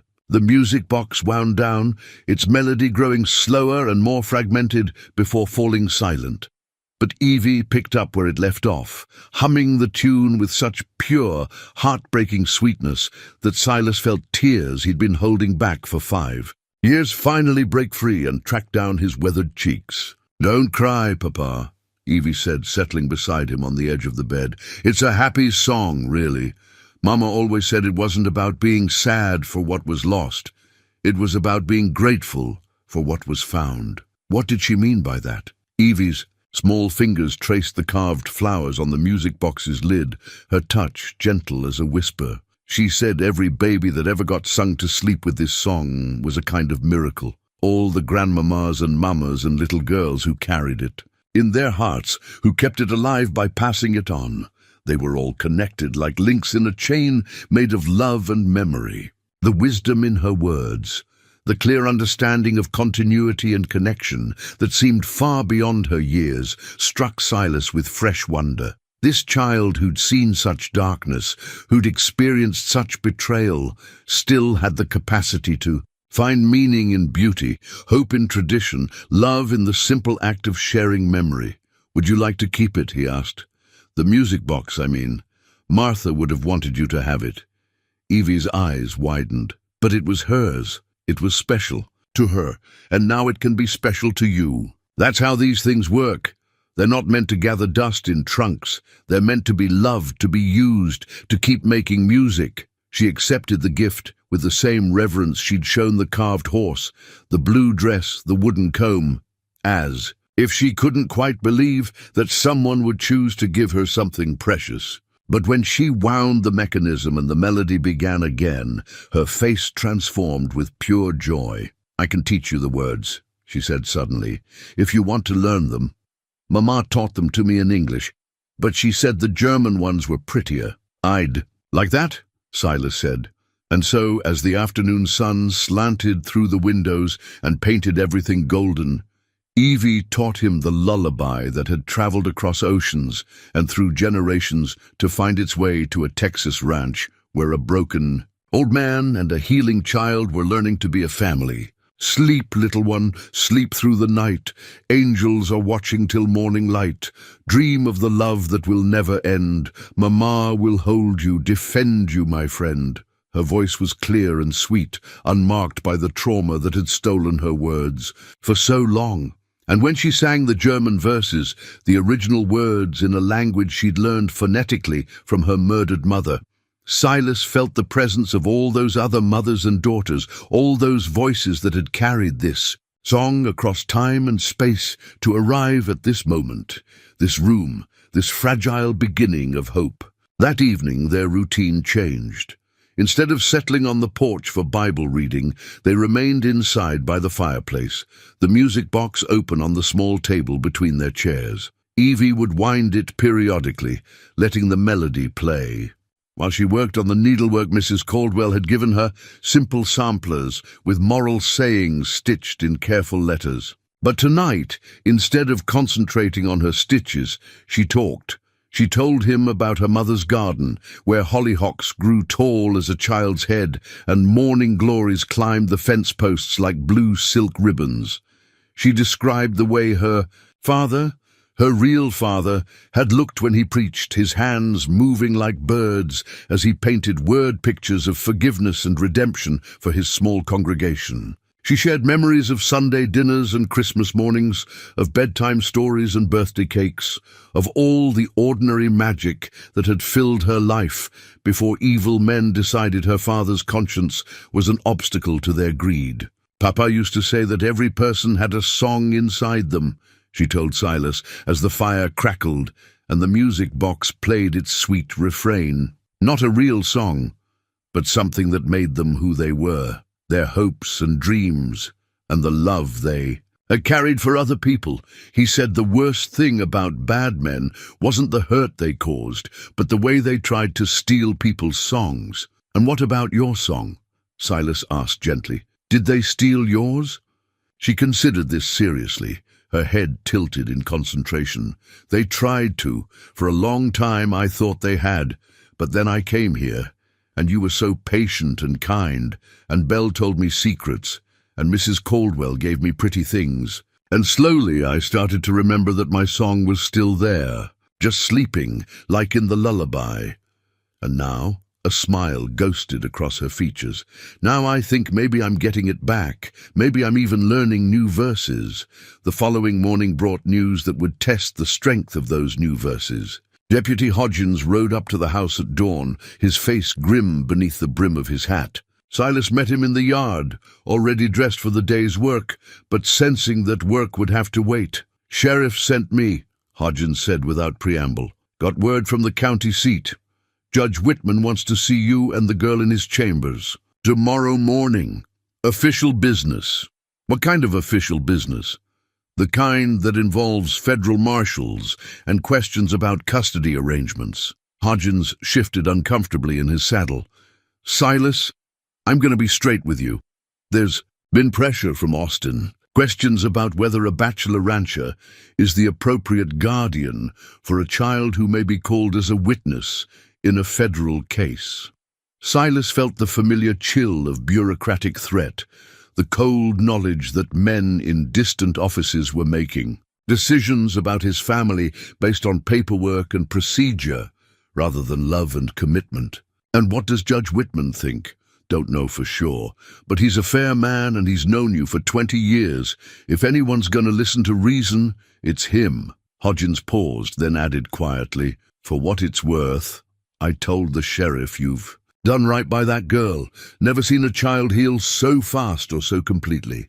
After the deputy left, Silas found Evie in the kitchen, carefully setting out plates for breakfast. She'd heard every word of the conversation, he was certain of that, but her movements were steady, controlled, giving no hint of the turmoil he knew must be churning inside her. "Tomorrow we go see the judge," she said matter-of-factly, as if discussing a trip to town for supplies. "Yes, and he'll decide if I get to stay with you or if they take me away. That's the gist of it."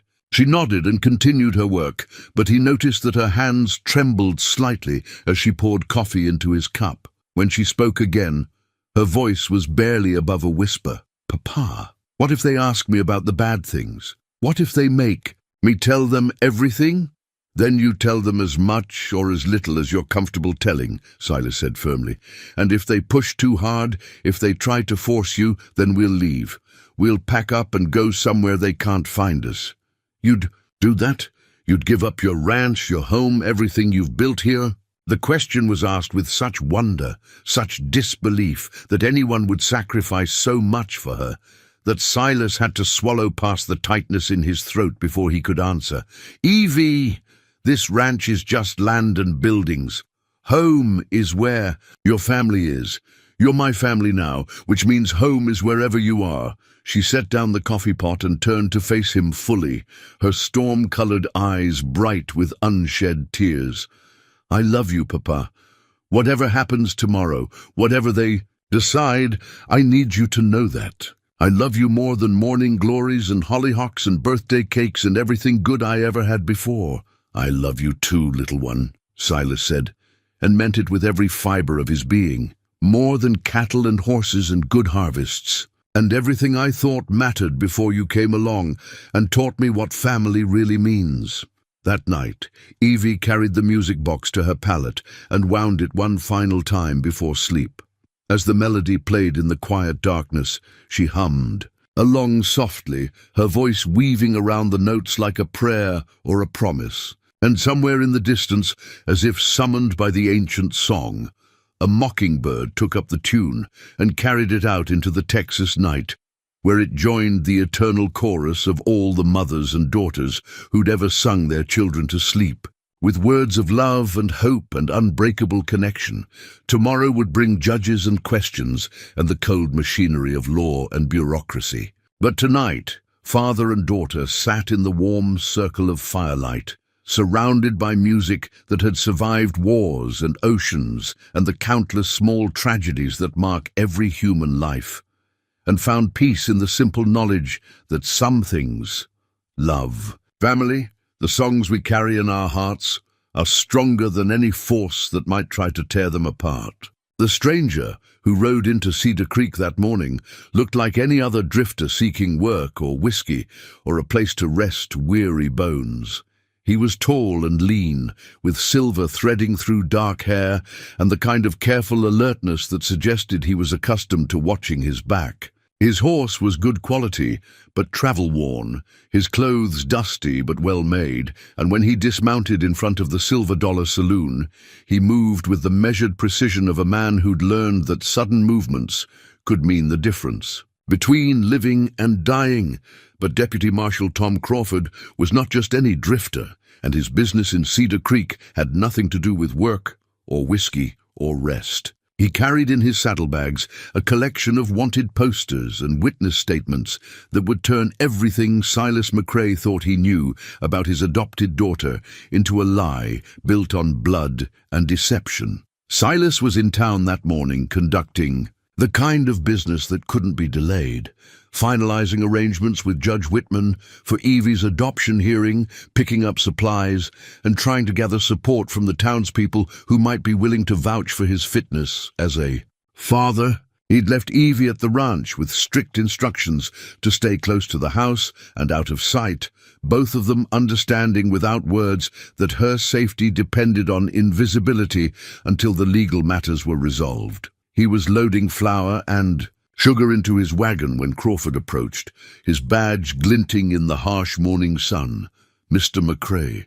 The marshal's voice carried the flat authority of federal law, and Silas felt his stomach clench with familiar dread. I'm Deputy Marshal Tom Crawford. I believe you know why I'm here. Reckon I do, Silas replied carefully, though I'm hoping. You've come to tell me you've caught the men you're looking for without needing to bother a child who's been through enough. Crawford's expression softened slightly. I'm afraid it's not that simple, sir. Mind if we step inside somewhere private? What I have to show you, well, it changes things considerably. They found privacy in the back room of Caldwell's store, where Mrs. Caldwell served coffee and then made herself scarce with the tact of a woman who'd learned when not to ask questions. Crawford spread his papers on the rough wooden table like a dealer laying out cards, each document another piece of a puzzle that Silas had never known he was trying to solve. First things first, Crawford said, sliding a daguerreotype across the table. This is Reverend Thomas Thornton and his wife Sarah. They were murdered in their home outside Fredericksburg 2 years ago.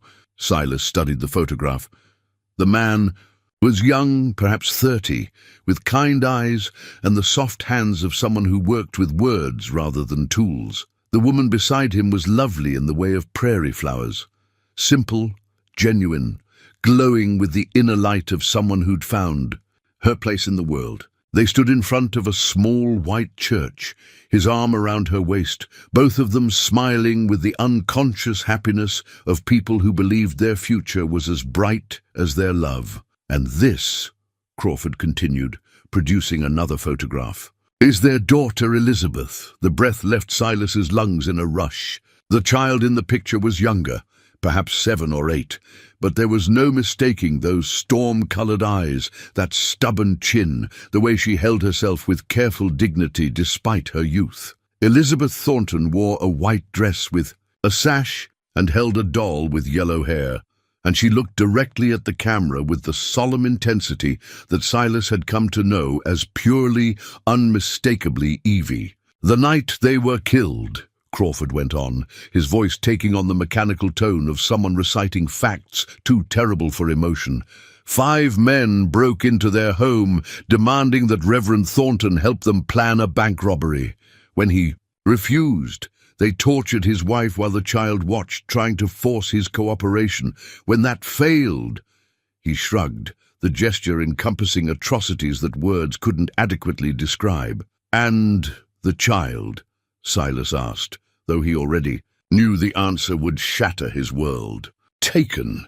The gang's leader, a man called Black Pete Kowalski, had heard stories about children with unusual abilities.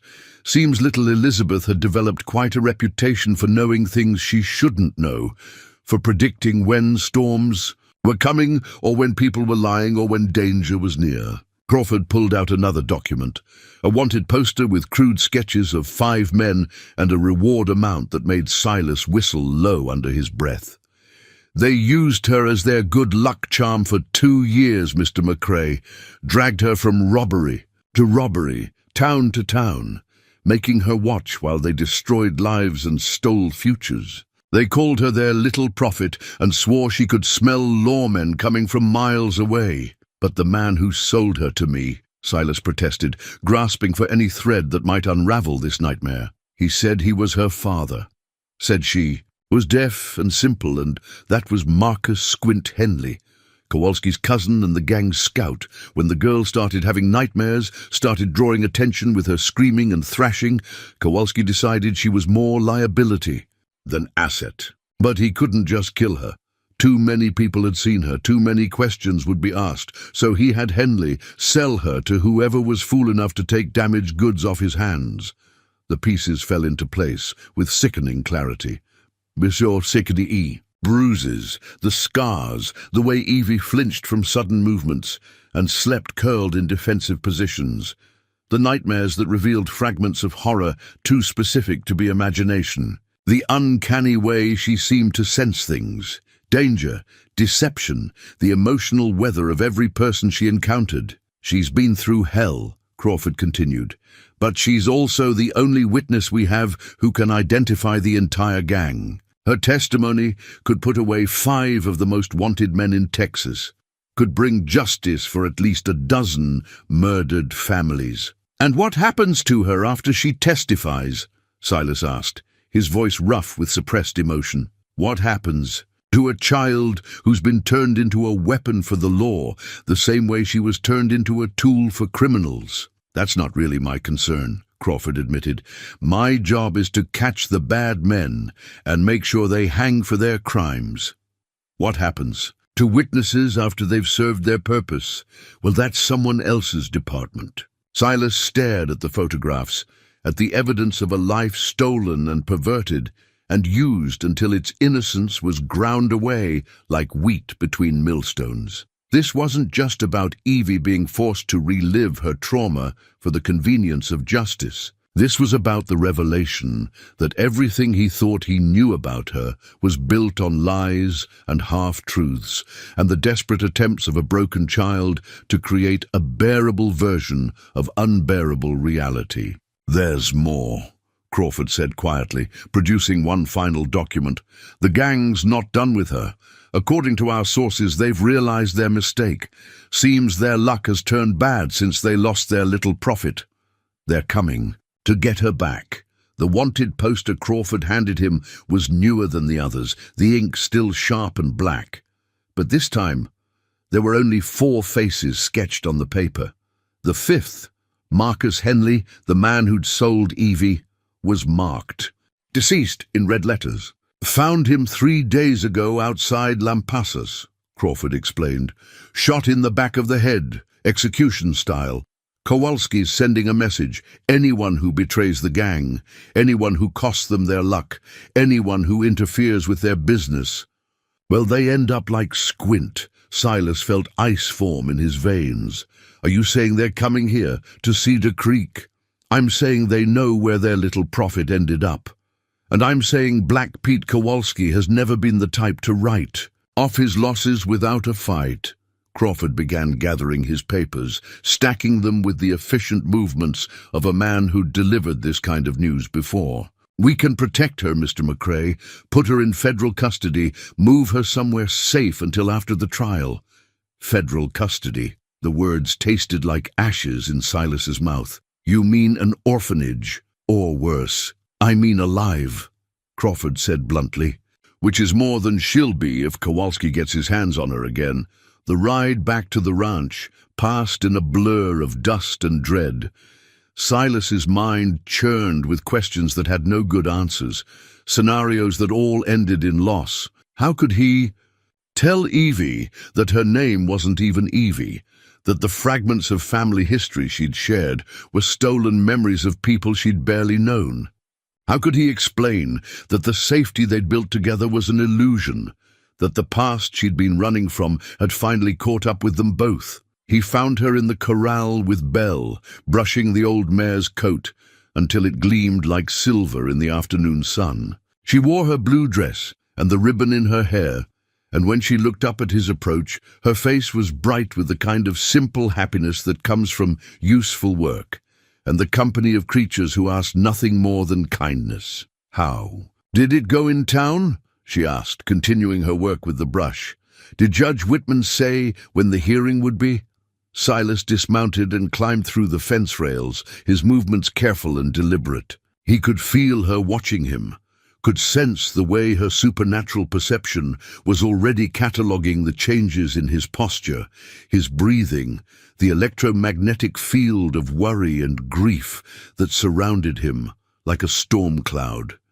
"Evie," he said gently, "we need to talk." The brush stilled in her hands. Belle nickered softly and nuzzled her shoulder, as if the horse could sense the approaching sorrow and wanted to offer what comfort she could. "It's bad news, isn't it?" Evie's voice was very small, very controlled. "About me. About before, yes." She set down the brush and turned to face him fully, her storm-colored eyes already bright with unshed tears. "They found out who I really am." "They did, and now everything changes. I'm afraid so." She nodded once, sharp and decisive, as if she'd been expecting this moment since the day he'd brought her home. "Tell me." So he did. He told her about Reverend Thomas Thornton and his wife Sarah, about the little girl named Elizabeth who'd had her childhood murdered along with her parents. He told her about Black Pete Kowalski and the gang of killers who'd used her gift as their insurance policy, about the robberies and murders committed while she watched and learned that the world was a place where innocence was a luxury no one could afford to keep.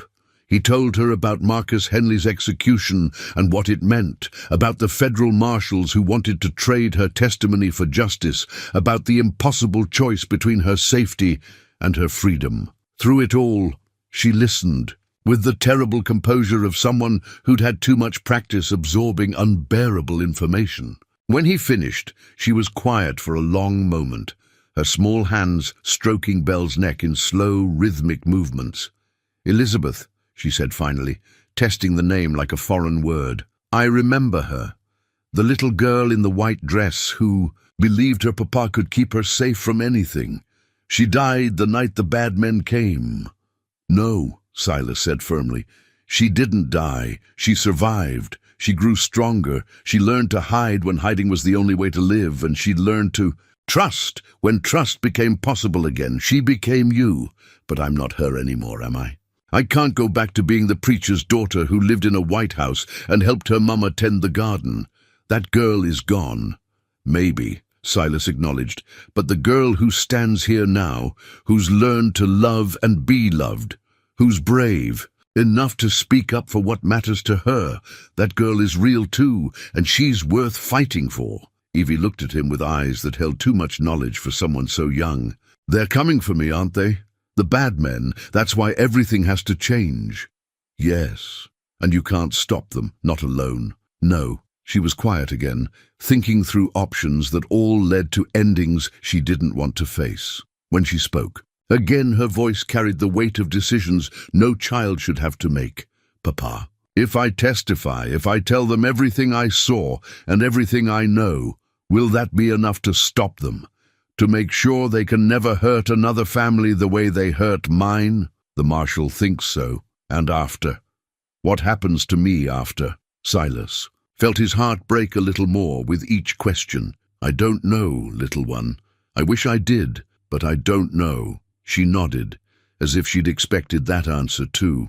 "Then I guess we'd better make the most of whatever time we have left." That evening, as the sun painted the sky in shades of gold and crimson, they sat on the porch and wound Martha's music box one final time. The melody played sweet and clear in the gathering dusk, and Evie hummed along, with voice that was steady despite the tears tracking down her cheeks. "Whatever happens," she said when the music wound down to silence, "I want you to know that these have been the best days of my life. Being your daughter, living here, learning what it feels like to be safe and loved. That's worth whatever comes next. It's not over yet, Silas said, though his own voice was thick with emotion. "We'll find a way through this, somehow." But even as he spoke the words, he could feel the weight of approaching change, the sense that forces larger than himself were already in motion, carrying them toward a future that would demand more courage than any two people should be asked to possess.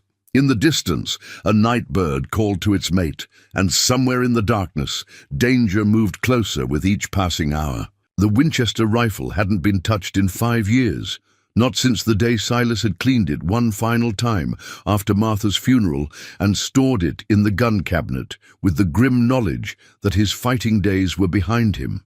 But as he lifted it from its resting place that evening, feeling the familiar weight of blued steel and polished walnut in his hands, he understood that some battles choose you regardless of whether you're ready to fight them. The weapon was a .44-40, the same model he'd carried during his years as a cavalry sergeant in the Indian Wars, reliable as sunrise and deadly accurate in the hands of someone who understood its temperament. He worked the lever action, checking the mechanism's smooth operation, then began the methodical process of cleaning and oiling every component. There was comfort in the routine, in the precise movements that his hands remembered even after years of disuse.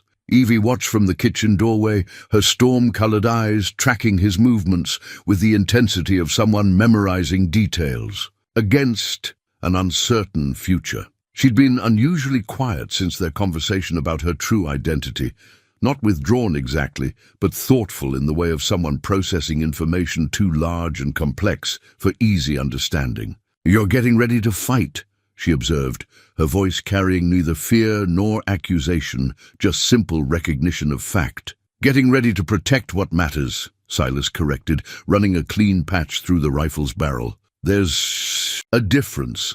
She stepped into the room and settled in Martha's old rocking chair, the carved horse from her collection clutched in her small hands. "Tell me about the men who are coming.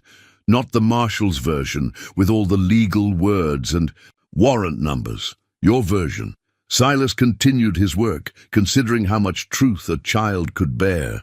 But then he remembered that this particular child had already borne more truth than most adults ever faced, and decided she deserved honesty over protection. "Black Pete Kowalski is a killer who's turned murder into a business," he said finally. "Smart enough to plan, mean enough to execute, careful enough to have stayed free for 15 years of robbing and killing across 3 states. The men who ride with him are the worst kind of human wolves. They hunt in packs, and they don't leave witnesses. Except me. Except you. And that's what makes this situation so dangerous. You're not just a witness to them. You're property they think was stolen. They want you back not because they care about you, but because they believe you're their guarantee of continued success." Evie rocked slowly, the motion soothing in its rhythm. "And you think you can stop them? 5 men against 1? Not 5 men against 1, Silas said, setting down his cleaning rod and looking at her directly. 5 men against however many decent folks are willing to stand up for what's right. He'd been working on that problem since returning from town, sending messages to men he'd served with, fought beside, trusted with his life, in situations where trust was the only currency that mattered. The responses had been better than he'd dared hope. Samuel Morrison would arrive by morning, the same Sam who'd lost his left arm to Comanche arrows, but could still outshoot most men with his right. Joe Henley, no relation to the dead gang member, was riding up from Austin, bringing with him the skills that had made him one of the most feared scouts in the Texas Rangers before a Yankee bullet in his leg ended his active service. Frank Dalton was already on his way from San Antonio, the man who taught half the marksmen in Texas how to hit what they aimed at, even when what they aimed at was shooting back. These were men who'd learned brotherhood in the crucible of shared danger, who understood that some fights were worth having regardless of the odds. They were also men who owed Silas debts that couldn't be measured in money. Lives saved, wounds tended, letters written to grieving families when their own hands shook too badly to hold a pen. How many are coming to help? Evie asked, as if she could read the calculations running through his mind. Enough, Silas said, though privately he wondered if any number would be enough against men who killed for pleasure and profit. And what about me? What do I do when the fighting starts? It was the question he'd been dreading, the one that kept him awake staring at the ceiling while he tried to reconcile his desire to protect her with the growing certainty that her supernatural abilities might be the key to surviving what was. Coming. You do what you've always done, he said carefully. You listen, you watch, you tell me what your instincts are saying about danger and direction and timing. But you do it from somewhere safe, somewhere hidden, somewhere they can't reach. You even if everything else goes wrong. She nodded, accepting the plan, though he could see reservations flickering behind her eyes. Papa, what if they don't come? What if the marshal was wrong and they've moved on to easier targets? Then we'll have wasted some time and effort preparing. In for a fight that never happened, Silas replied. I can live with that outcome, and if they do come, then we'll face whatever comes and trust that right makes might, not the other way around. The sound of approaching horses interrupted their conversation, and Silas felt his muscles tense before Evie's calm voice cut through his rising alarm. It's Sam, she said quietly. I can feel his quietness, like still water running deep. Sure. Enough! Samuel Morrison rode into the yard, leading a pack horse loaded with supplies and weapons. He was a compact man made smaller by the loss of his arm, but there was nothing diminished about the intensity in his pale blue eyes or the careful way he catalogued potential threats and defensive positions as he dismounted. Silas, he said, simply offering his good hand in greeting. Got your message. Came as quick as I could. Appreciate it, Sam. More than you know. Sam's gaze found Evie sitting in the doorway, and his expression softened slightly. This the young lady causing? All the fuss. This is my daughter Evie, Silas said, the words carrying weight and pride and unmistakable warning. Evie, this is Sam Morrison. We served together in the cavalry. She studied Sam with the same intensity she brought to everything, her head tilted slightly as if listening to sounds only she could hear. After a moment she nodded, as if satisfied with whatever she'd discovered. He has old pain, she said to Silas, but it doesn't make him mean. And he loves you like a brother. Sam's eyebrows rose at this casual assessment of his emotional state, but before he could respond, two more riders appeared on the horizon. Joe Henley and Frank Dalton rode together, their horses matching pace with the easy coordination of men who'd shared many trails and trusted each other's judgment completely. The reunion was subdued but warm, marked by the careful handshakes and measuring looks of men who'd aged since last meeting, but hadn't forgotten the bonds forged in shared danger. They made camp in the barn, close enough to respond quickly to threats, but far enough from the house to avoid drawing attention to Evie's location. As evening deepened into night, the four veterans gathered around a small fire built in the shelter of the barn's largest stall. Maps were spread, plans discussed, fields of fire calculated with the precision of men who understood that the difference between victory and defeat often came down to inches and seconds. The approach is the problem, Frank observed, his weathered finger tracing possible routes across the hand-drawn map of the ranch. Too much open ground between the main road and the house. They'll see us waiting long before they're in effective range. Unless we don't wait for them to come to us, Joe suggested. Set up positions along the creek bed, force them to fight on ground of our choosing, and leave the house undefended. Sam shook his head. That's what they want, to draw us away from the girl. Soon as we're committed to fighting in the open, half of them circle around and take her while we're pinned down. Silas listened to the tactical discussion with growing unease. These were good men, experienced fighters, but they were planning for a conventional battle against an unconventional enemy. Black Pete Kowalski hadn't survived 15 years of crime by being predictable, and his reputation suggested a man who preferred psychological warfare to direct confrontation. "There's something you're not considering," Evie said quietly, from the barn entrance, her small form barely visible in the firelight. The four men turned toward her, and Silas felt a moment of protective concern. She shouldn't be out here, shouldn't be exposed to the harsh realities of planning for violence, but then he saw the expression on her face, not the fearful uncertainty of a child, but the focused intensity of someone who possessed information crucial to their survival. "What aren't we considering?" he asked gently. "Black Pete doesn't just want me back," she said, stepping into the circle of light. "He wants to punish everyone who helped me, everyone who made him look weak by taking his property. This isn't just about reclaiming what he thinks belongs to him. It's about sending a message to anyone else who might think about crossing him." The silence that followed was heavy with the implications of her words. If she was right, then this wasn't a rescue mission or even a simple kidnapping.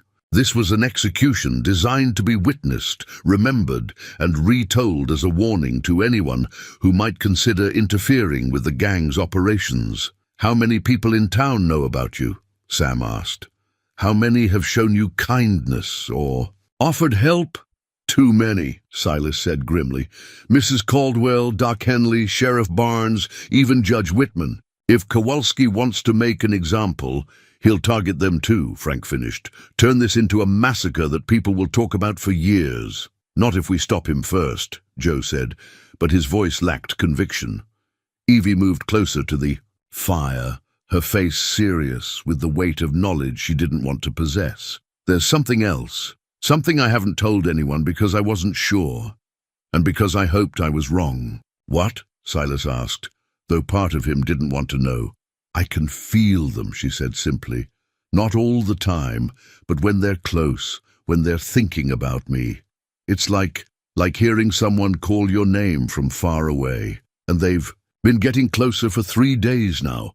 The veterans exchanged glances, loaded with professional assessment and personal concern. If the girls' abilities were real, and the evidence suggested they were, then they had intelligence capabilities that conventional scouting couldn't match. But it also meant the enemy knew they were expected, that the element of surprise was already lost. "How close?" Sam asked.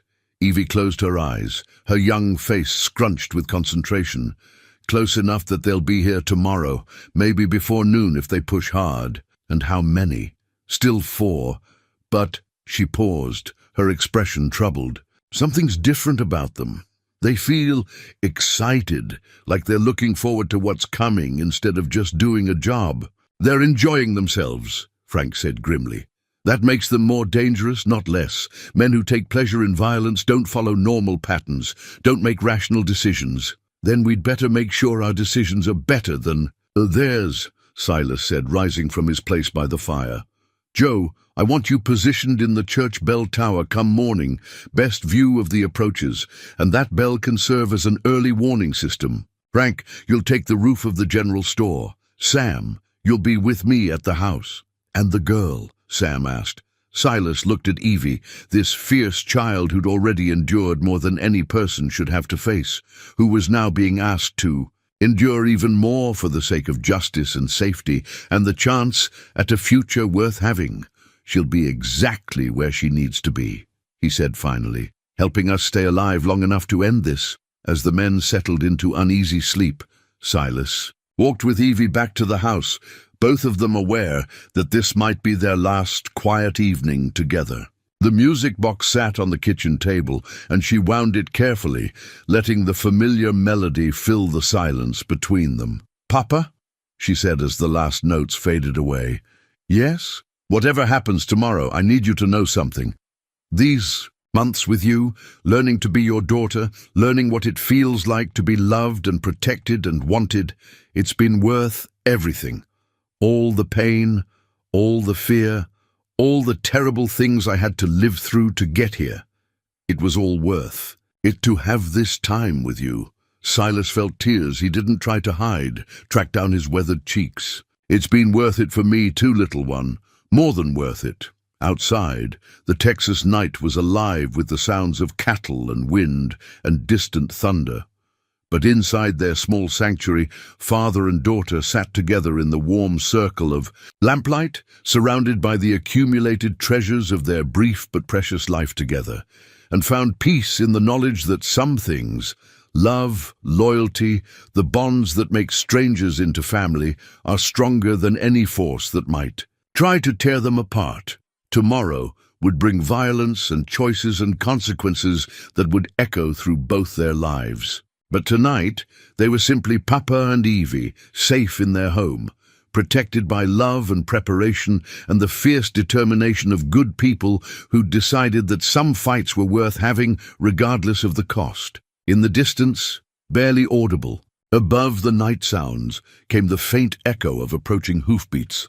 The enemy was closer than even Evie had sensed, and time was running shorter than any of them knew. The church bell's bronze voice rang across Cedar Creek in the pale light of dawn, its urgent clanging shattering the peaceful quiet of a Sunday morning and sending every person within hearing scrambling for weapons or shelter or simply answers to questions they hoped they'd never have to ask. From his position in the bell tower, Joe Henley pulled the rope with methodical determination, 3 long peals followed by 3 short ones. The signal that meant armed riders approaching from the east, moving fast and with purpose.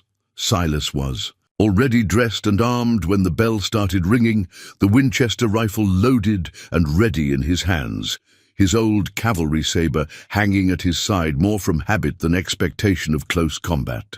Beside him, Sam Morrison checked the loads in his revolver with the one-handed efficiency of a man who'd learned to make every motion count, while Frank Dalton settled into position behind the makeshift barricade they'd built from overturned furniture and Martha's old steamer trunk. 4 riders, Joe's voice carried from the tower, confirmation of what Evie had sensed in the darkness, coming hard down the main road like they owned the whole territory. Evie crouched in the corner where they'd arranged blankets and water. The carved wooden horse clutched in her hands and her storm-colored eyes wide, with the particular intensity that meant her supernatural senses were fully engaged. She'd been awake before dawn, pacing the small house like a caged animal, her agitation growing with each passing minute. "They're excited," she whispered, her voice barely audible above the sound of approaching hoofbeats. "I can feel it from here. They think this is going to be easy." "Let them think that," Silas said grimly. "Overconfidence has ended more careers than bullets." The riders appeared at the edge of town like something out of a fever dream, 4 hard men on hard horses, their faces shadowed beneath hat brims, but their intentions clear in every line of their posture. They rode stirrup to stirrup with the confidence of men who'd never met resistance they couldn't overcome, their weapons visible and ready, their eyes cataloguing targets and calculating angles of attack. Black Pete Kowalski was unmistakable even. At a distance, tall and broad-shouldered, sitting his horse with the easy authority of someone accustomed to being obeyed without question. The men flanking him were cut from the same cloth, lean and dangerous, with the particular stillness that comes from years of violence practiced as a trade rather than passion. They stopped in the middle of Main Street, their horses dancing nervously, as if they could sense the tension crackling through the air like electricity before a storm. For a long moment, the only sounds were the creak of leather and the jingle of spurs and the distant whisper of wind through the mesquite. Then Kowalski's voice boomed across the space between them, carrying the flat authority of a man who'd never learned to doubt his own power. "We've come for what's ours," he called, his words echoing off the false fronts of the buildings. "Send out the girl, and maybe we don't have to burn this whole rat's nest to the ground." From his position behind the barricade, Silas could see the townspeople beginning to emerge from their homes and businesses, some armed, others simply curious, all of them caught between fear and the stubborn courage that comes from being threatened. "On your own ground." Mrs. Caldwell stood in the doorway of her store with a shotgun in her hands, her face pale but determined. Doc Henley had positioned himself across the street with an old Spencer rifle that had seen service in the war between the states.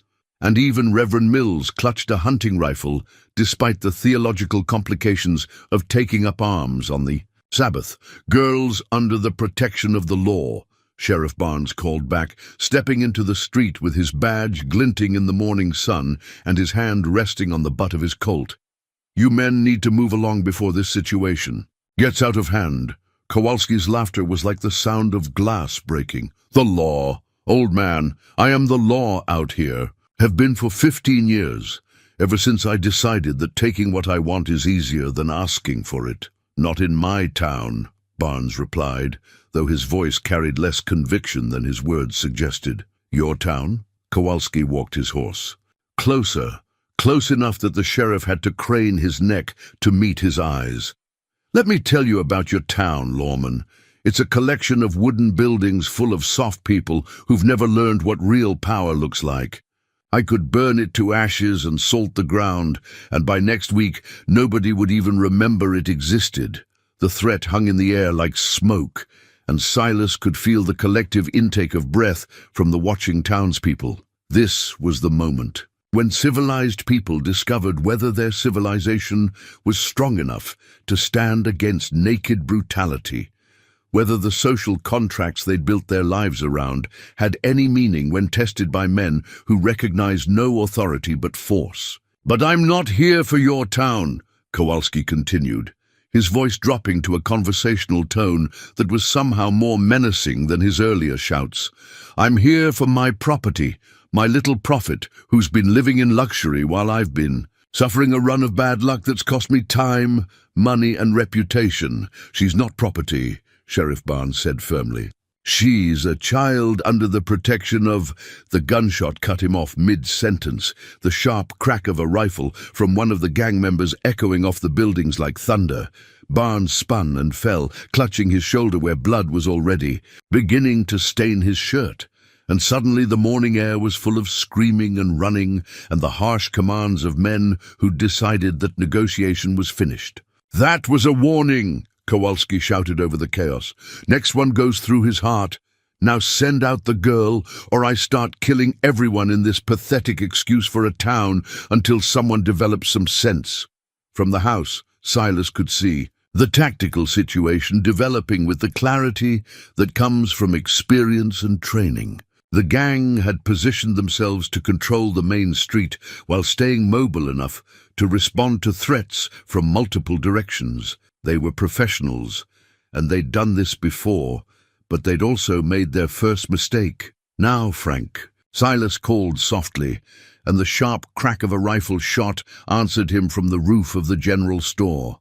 One of the gang members, a thin man with dead eyes and the facial scars of someone who'd survived too many knife fights, jerked in his saddle as Frank's bullet took him high in the chest.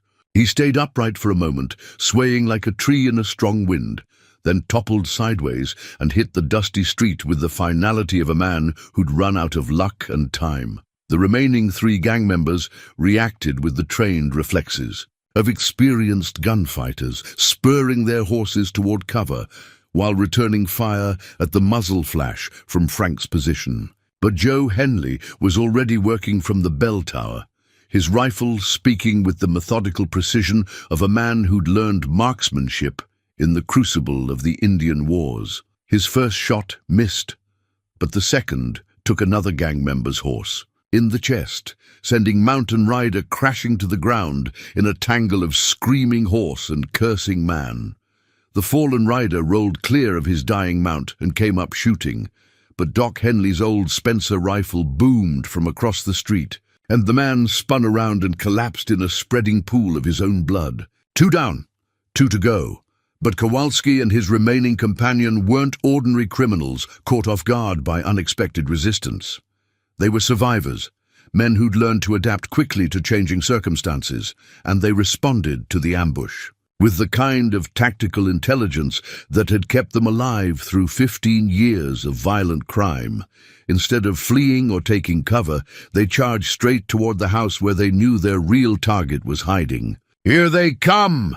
Sam called out, his voice calm despite the thunder of approaching hoofbeats and the whistle of bullets cutting through the air around them. Silas rose from behind the barricade, the Winchester coming to his shoulder with the smooth precision of movements rehearsed 10,000 times in younger days when his life had depended on speed and accuracy. The lead rider, not Kowalski but the fourth man, a bearded giant with arms like tree trunks, was bearing down on them with a sawed-off shotgun in his hands and murder in his eyes. The Winchester spoke, and the giant's hat flew off his head as the bullet passed inches from his skull. Silas worked the lever and fired again, this shot taking the man's horse in the shoulder and sending both mount and rider tumbling across the hard-packed earth of the yard. But the giant was tough as old leather and quick as a striking snake. He rolled clear of his fallen horse and came up running, the shotgun roaring as he triggered both barrels at the window where Sam was positioned. The glass exploded inward in a shower of crystalline fragments, and Sam cried out as he dove for cover, blood streaming from cuts on his face and hands. From her corner, Evie's voice cut through the chaos like a knife. "Papa! The back door! He's coming around!" The warning came just in time. Silas spun toward the rear of the house as Kowalski himself burst through the kitchen door, a long-barreled Colt in each hand, and the kind of smile on his face that belonged in nightmares rather than daylight. "Well, well," Kowalski said, his voice carrying the casual conversational tone of a man discussing the weather. "The famous Silas McCrae. I've heard stories about you, old man. Heard you were quite the Indian fighter in your day." "Still am," Silas replied, his rifle trained on the gang leader's chest. "Maybe. But you're also old and slow and fighting for something that was never yours to begin with." Kowalski's eyes found Evie in her corner, and his smile widened. "Hello, little prophet. Did you miss me?" Evie said nothing, but Silas could see her trembling, could feel the waves of terror radiating from her small form. This was the monster from her worst nightmares, the architect of every trauma that had stolen her voice and her trust and her sense of safety in the world. "She's not going back with you," Silas said quietly. "Oh, but she is," Kowalski replied. "You see, I've had 2 years to think about my mistake in letting her go. 2 years of bad luck and failed jobs and watching my reputation crumble because word got out that Black Pete Kowalski lost his lucky charm to a drunk and a trader. That ends today. Today it ends," Silas agreed. "Just not the way you think." Two men faced each other across the small room, separated by perhaps 10 feet of space and a lifetime of different choices. Outside, the sounds of gunfire continued as Frank and Joe worked to eliminate the remaining threats. But inside the house, time seemed suspended in the moment before violence would determine who lived and who died. Then Evie spoke, her voice clear and strong and completely unafraid. "You're wrong about one thing," she said to Kowalski, rising from her corner with the wooden horse still clutched in her hands. "I was never your lucky charm. I was your conscience, trying to warn you that what you were doing was wrong. But you never listened." Kowalski's smile faltered slightly. "You think I need a lecture from a snot-nosed kid about right and wrong?" "No," Evie said simply. "I think you need to know that your luck didn't change when you lost me.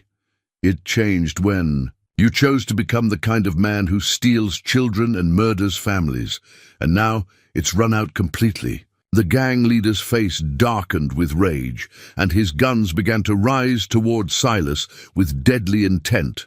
But in that instant, as death reached for them with grasping fingers, Evie's supernatural warning system activated with crystalline clarity. "Duck!" she screamed, and Silas threw himself sideways just as both of Kowalski's Colts roared in the confined space of the kitchen. The bullets meant for Silas's heart punched through the kitchen wall where he'd been standing a heartbeat before, sending splinters of wood flying like shrapnel as he rolled across the floor and came up behind Martha's old oak table. Kowalski's curses filled the air as he realized his target had escaped, but there was no time for regret. Sam Morrison was already moving from his position by the window, his good hand steady as he brought his revolver to bear on the gang leaders. Exposed flank. The one-armed veteran's shot took Kowalski in the shoulder, spinning him around and sending one of his Colts clattering across the floor.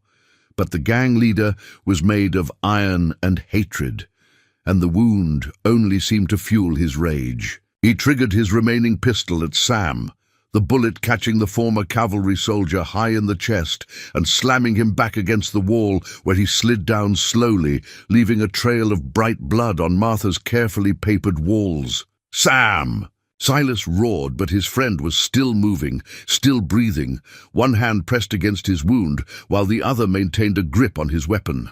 "I'm still in this fight," Sam gasped, his voice tight with pain, but unwavering in determination. "Finish it, Silas!"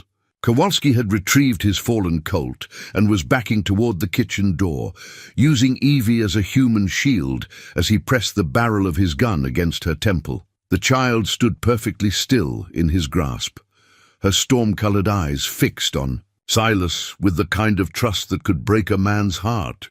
"Here's what's going to happen," Kowalski said, his voice steady despite the blood streaming from his shoulder wound. "I'm going to walk out of here with my property, and anyone who tries to stop me is going to watch her brains paint the wall."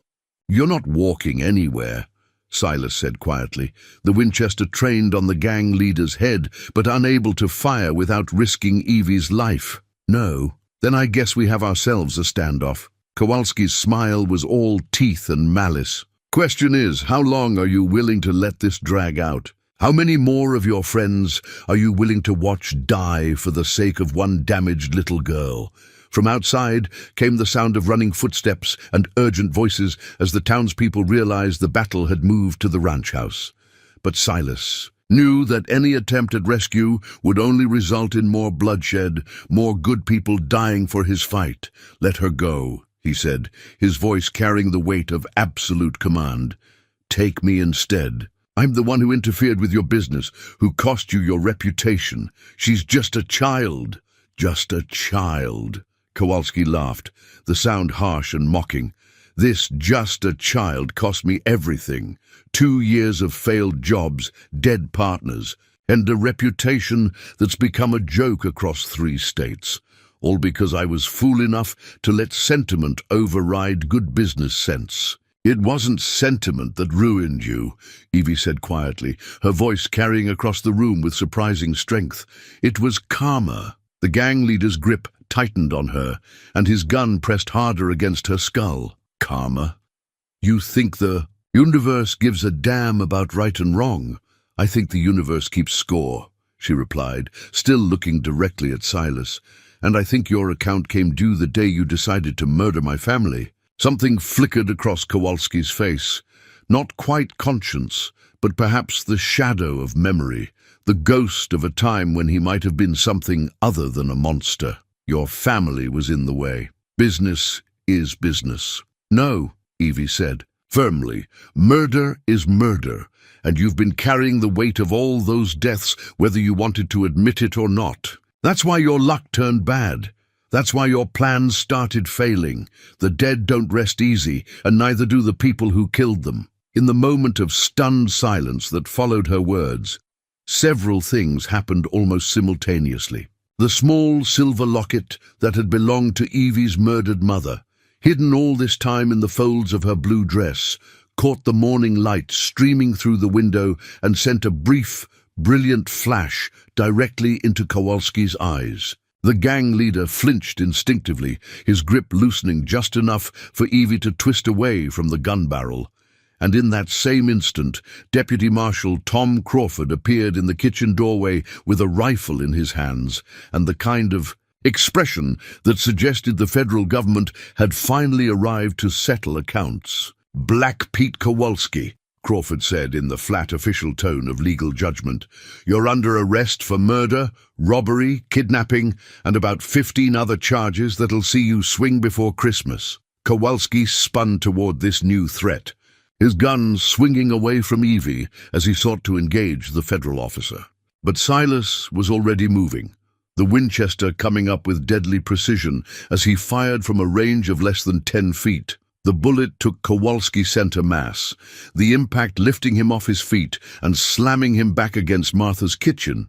Counter. He stayed upright for a moment, his eyes wide with surprise and the dawning realization that his long run of violence and corruption had finally reached its end. Then his legs gave out, and he slid down to sit on the floor with his back against the cabinets, his weapons fallen from nerveless fingers. "Evie," Silas called, not taking his eyes off the dying gang leader.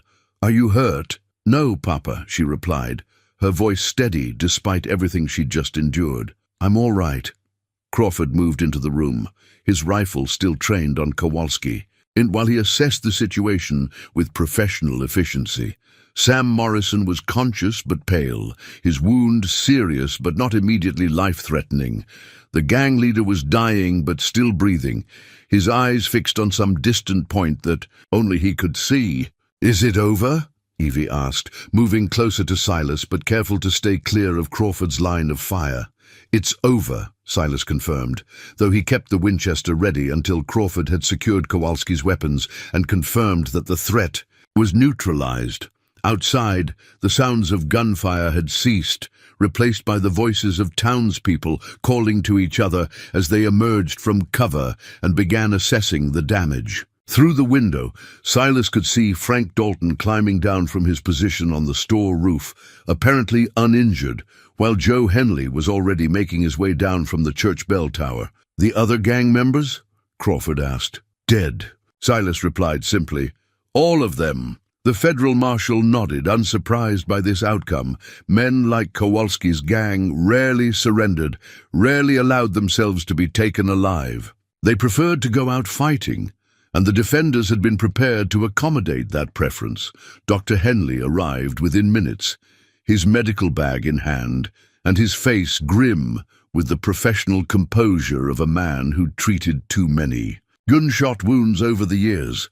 He worked on Sam first, cleaning and bandaging the chest wound while muttering about lung damage and the need for better surgical facilities than a frontier kitchen could provide. "He'll live," the doctor pronounced. "Finally, but he needs to be moved to my office where I can keep an eye on him. That bullet's close to some important things." As they prepared to transport Sam, Evie approached the dying gang leader with the fearless curiosity of a child who'd already seen the worst that human nature had to offer. Kowalski's breathing was labored, his face pale with blood loss, but his eyes still held a spark of awareness. "I hope you find peace," she said quietly, her voice carrying none of the hatred or triumph that might have been expected. "I hope, wherever you go next, you remember what it felt like to be human before you chose to become something else." Kowalski tried to speak, his lips moving soundlessly for a moment before he found his voice. You really think there's something after this?" "I think there has to be," Evie replied simply. "Otherwise, what's the point of trying to be good?" The gang leader's laugh was a weak, bitter sound. "Too late for me to worry about being good. It's never too late to be sorry," she said.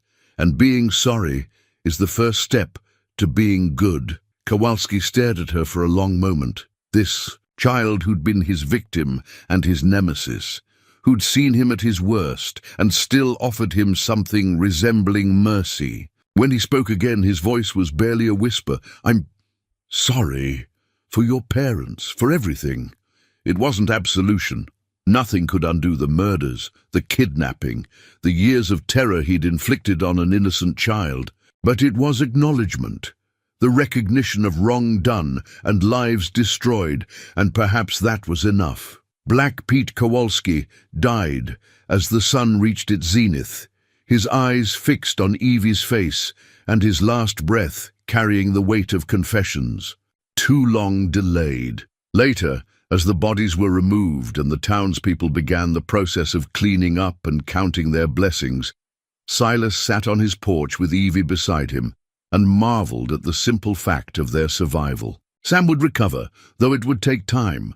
Frank and Joe had emerged from the battle unscathed. Sheriff Barnes's shoulder wound was painful but not serious. The cost had been far less than it might have been. "What happens now?" Evie asked, her small hand finding his larger one. "Now we go back to being a family," Silas replied. "The adoption papers are already drawn up, waiting for Judge Whitman's signature. The federal government got their justice, and we got our lives back. And the nightmares, the dreams about the bad things, they'll fade, he said with gentle certainty. Not all at once, maybe not completely, but they'll fade. And when they come, you'll remember that you're safe now, that you're loved, that you don't have to carry those memories alone anymore. She leaned against his shoulder, her breathing deep and peaceful for the first time in days. Papa? Yes? Can we wind the music box tonight? I think I'd like to hear Mama's song again. Both Mama's song, Silas corrected gently. Your birth mothers and Martha's. They both loved you, in their own ways and in their own times. As evening approached and the last of the officials departed, father and daughter sat together in the golden light of a Texas sunset, listening to the peaceful sounds of a world where justice had been served and love had proven stronger than hatred. Tomorrow would bring new challenges, new adjustments, new chapters in their ongoing story, but tonight they were simply Papa and Evie, safe in their home, surrounded by the accumulated treasures of their brief but precious life together, blessed with the knowledge that some battles are worth fighting and some victories are worth any price demanded for their achievement. In the distance, a mockingbird began its evening song, and somewhere in the house behind them, a music box waited to play melodies that had traveled across oceans and through generations, to find their way to a place where broken things learned to heal and strangers learned to become family. 6 months after the gunfight that changed everything, Evie McCrae, the name now legal and permanent on documents signed by Judge Whitman himself, stood in the same trading post where her new life had begun. But this time, she wasn't the frightened, silent waif being sold like livestock.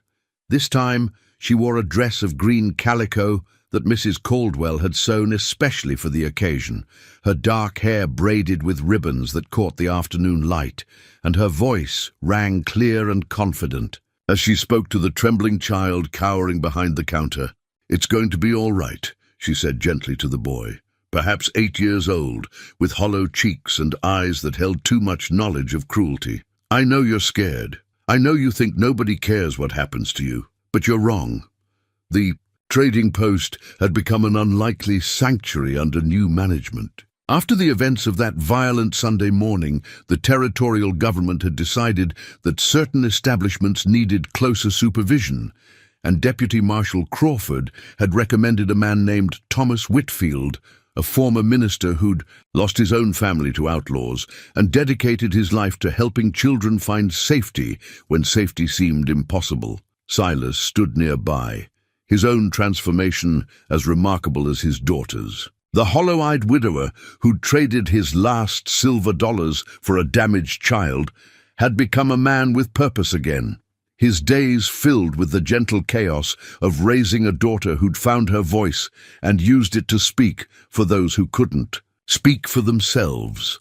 The ranch prospered under his renewed attention, but more importantly, it had become a place where healing was possible, where broken things learned to mend. "What's your name?" Evie asked the frightened boy, settling onto a wooden crate so she could meet his eyes without towering over him. "Don't got one," the child whispered, his voice barely audible. "Least not one anybody uses. They just call me boy, mostly." "Well, boy isn't a proper name for someone as important as you," Evie said seriously. "Would you like to choose one, something that belongs just to you?" The child's eyes widened with wonder at the revolutionary idea that he might have choices, that his preferences might matter to someone. I always liked the name David, from the Bible stories. The shepherd boy who fought the giant, David's. "A fine name," Evie agreed. "Strong and brave, just like the boy who chose it." She reached into the small basket she carried and withdrew something wrapped in soft cloth.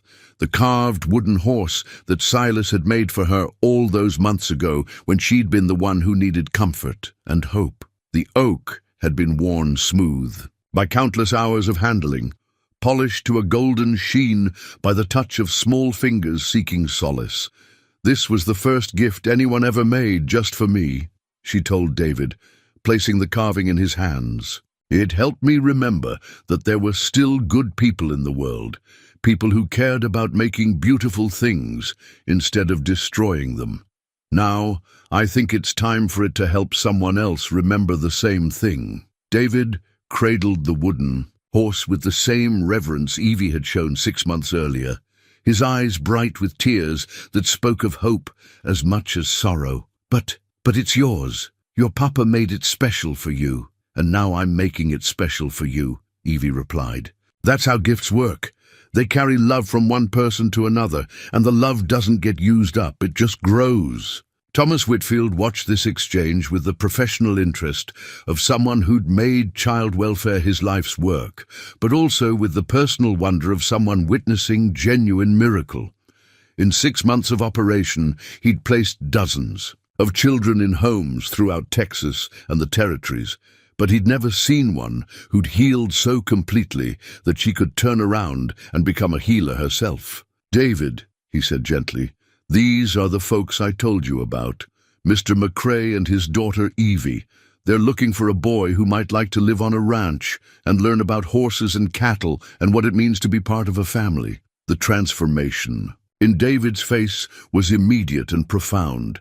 He looked from the carved horse in his hands to Evie's kind eyes, to Silas's weathered but gentle features, and something that had been frozen inside him began to thaw. You want me?" he asked, the question carrying the weight of a child who'd never dared to hope that anyone might choose him. "We want you," Silas confirmed, his voice carrying the same quiet certainty that had convinced Evie to trust him all those months ago. "If you want us." David's answer came in the form of tears, not the bitter tears of abandonment and abuse, but the sweet tears of relief and possibility and the first tentative stirring of joy. He nodded wordlessly, clutching the wooden horse against his chest. Like a talisman of protection, the ride back to the ranch was filled with the comfortable chatter of a family expanding, David's initial shyness giving way to wonder as Evie pointed out landmarks and shared stories of her own first journey down this same road. She told him about Belle, the old mare who listened to secrets and offered comfort without judgment. She described the music box that played lullabies from across the ocean, the workshop where Silas crafted beautiful things from wood and leather, the kitchen where they cooked together and talked about everything and nothing. "Will I have to work?" David asked, the question revealing expectations shaped by experiences where children were valued only for their labor. "You'll have chores," Silas replied matter-of-factly. "Everyone in a family contributes according to their ability, but work and slavery aren't the same thing, son. Work is how we take care of each other and build something together. Slavery is what happens when someone forgets that children are people, not possessions. And if I make mistakes, if I break something or do something wrong, then we'll fix it together," Evie said simply. "That's what families do. They help each other learn and grow and become better than they were."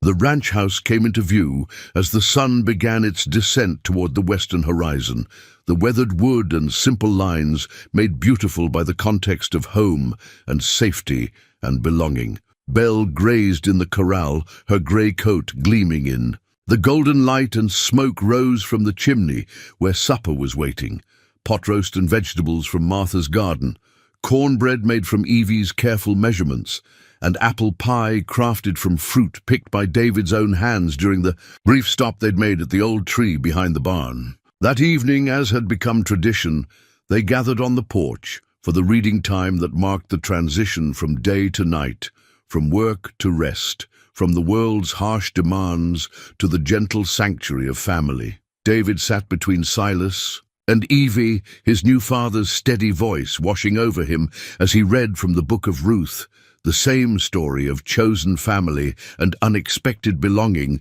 that had comforted Evie during her own early days of healing. When the reading was done and the Bible closed, Evie wound Martha's music box and let the familiar melody fill the evening air. David listened with the rapt attention of someone hearing beauty for the first time, his eyes wide with wonder as the delicate notes danced around them like visible things. "My mama used to sing," he said softly when the music wound down to silence. Before the fever took her, she had a voice like angels, Papa always said.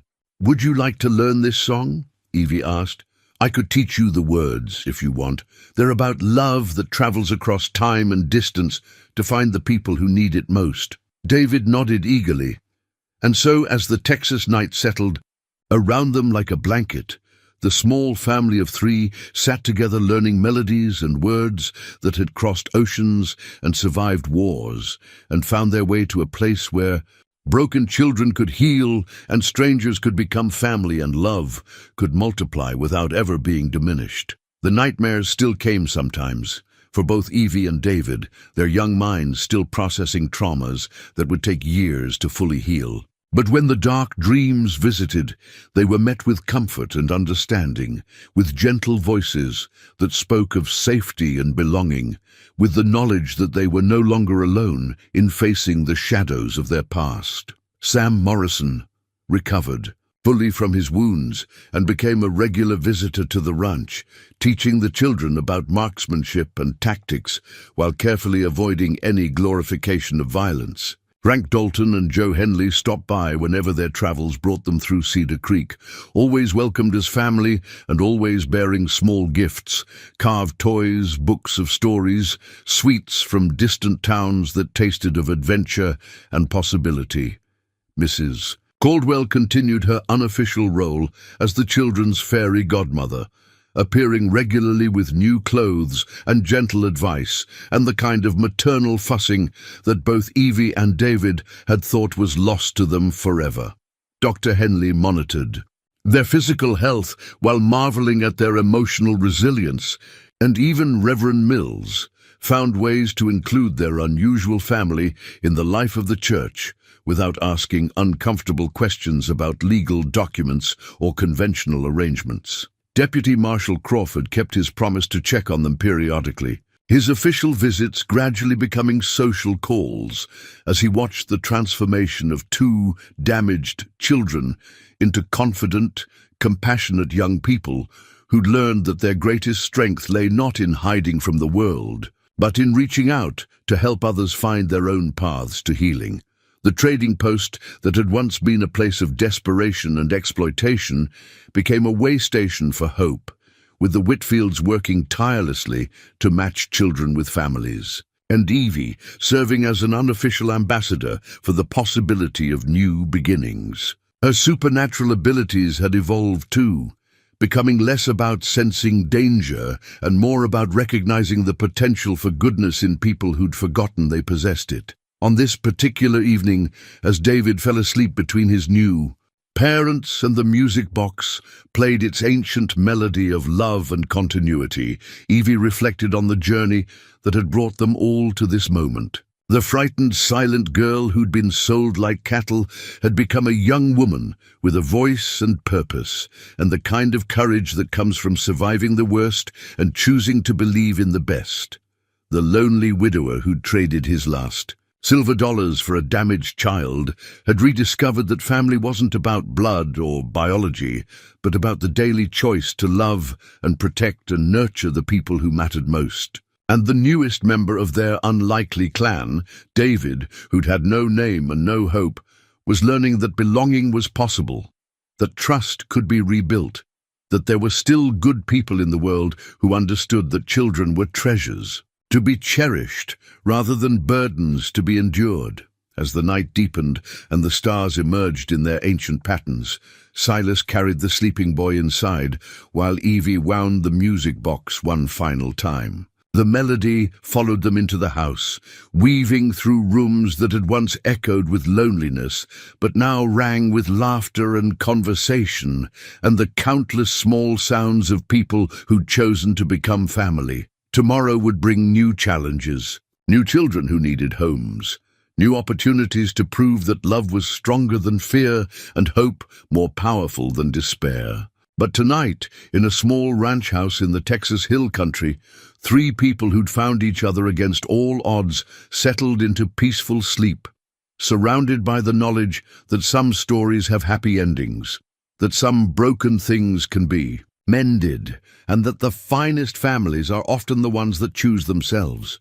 In the distance, a mockingbird began its nightly concert, cycling through borrowed melodies with joyful abandon. And somewhere in the house, a music box sat silent but ready, waiting to play songs of love and memory for as long as there were people who needed to remember that they were not alone in the world, that they were cherished and protected and forever, part of something larger and more beautiful than the sum of their individual sorrows. The story that had begun with silver dollars and silence had become a testament to the transformative power of unconditional love, proving that even in the darkest times, even when hope seems impossible, there are still people willing to fight for what's right, to stand up for the vulnerable, and to believe that every child deserves a chance to discover who they might become when they're finally safe enough to heal.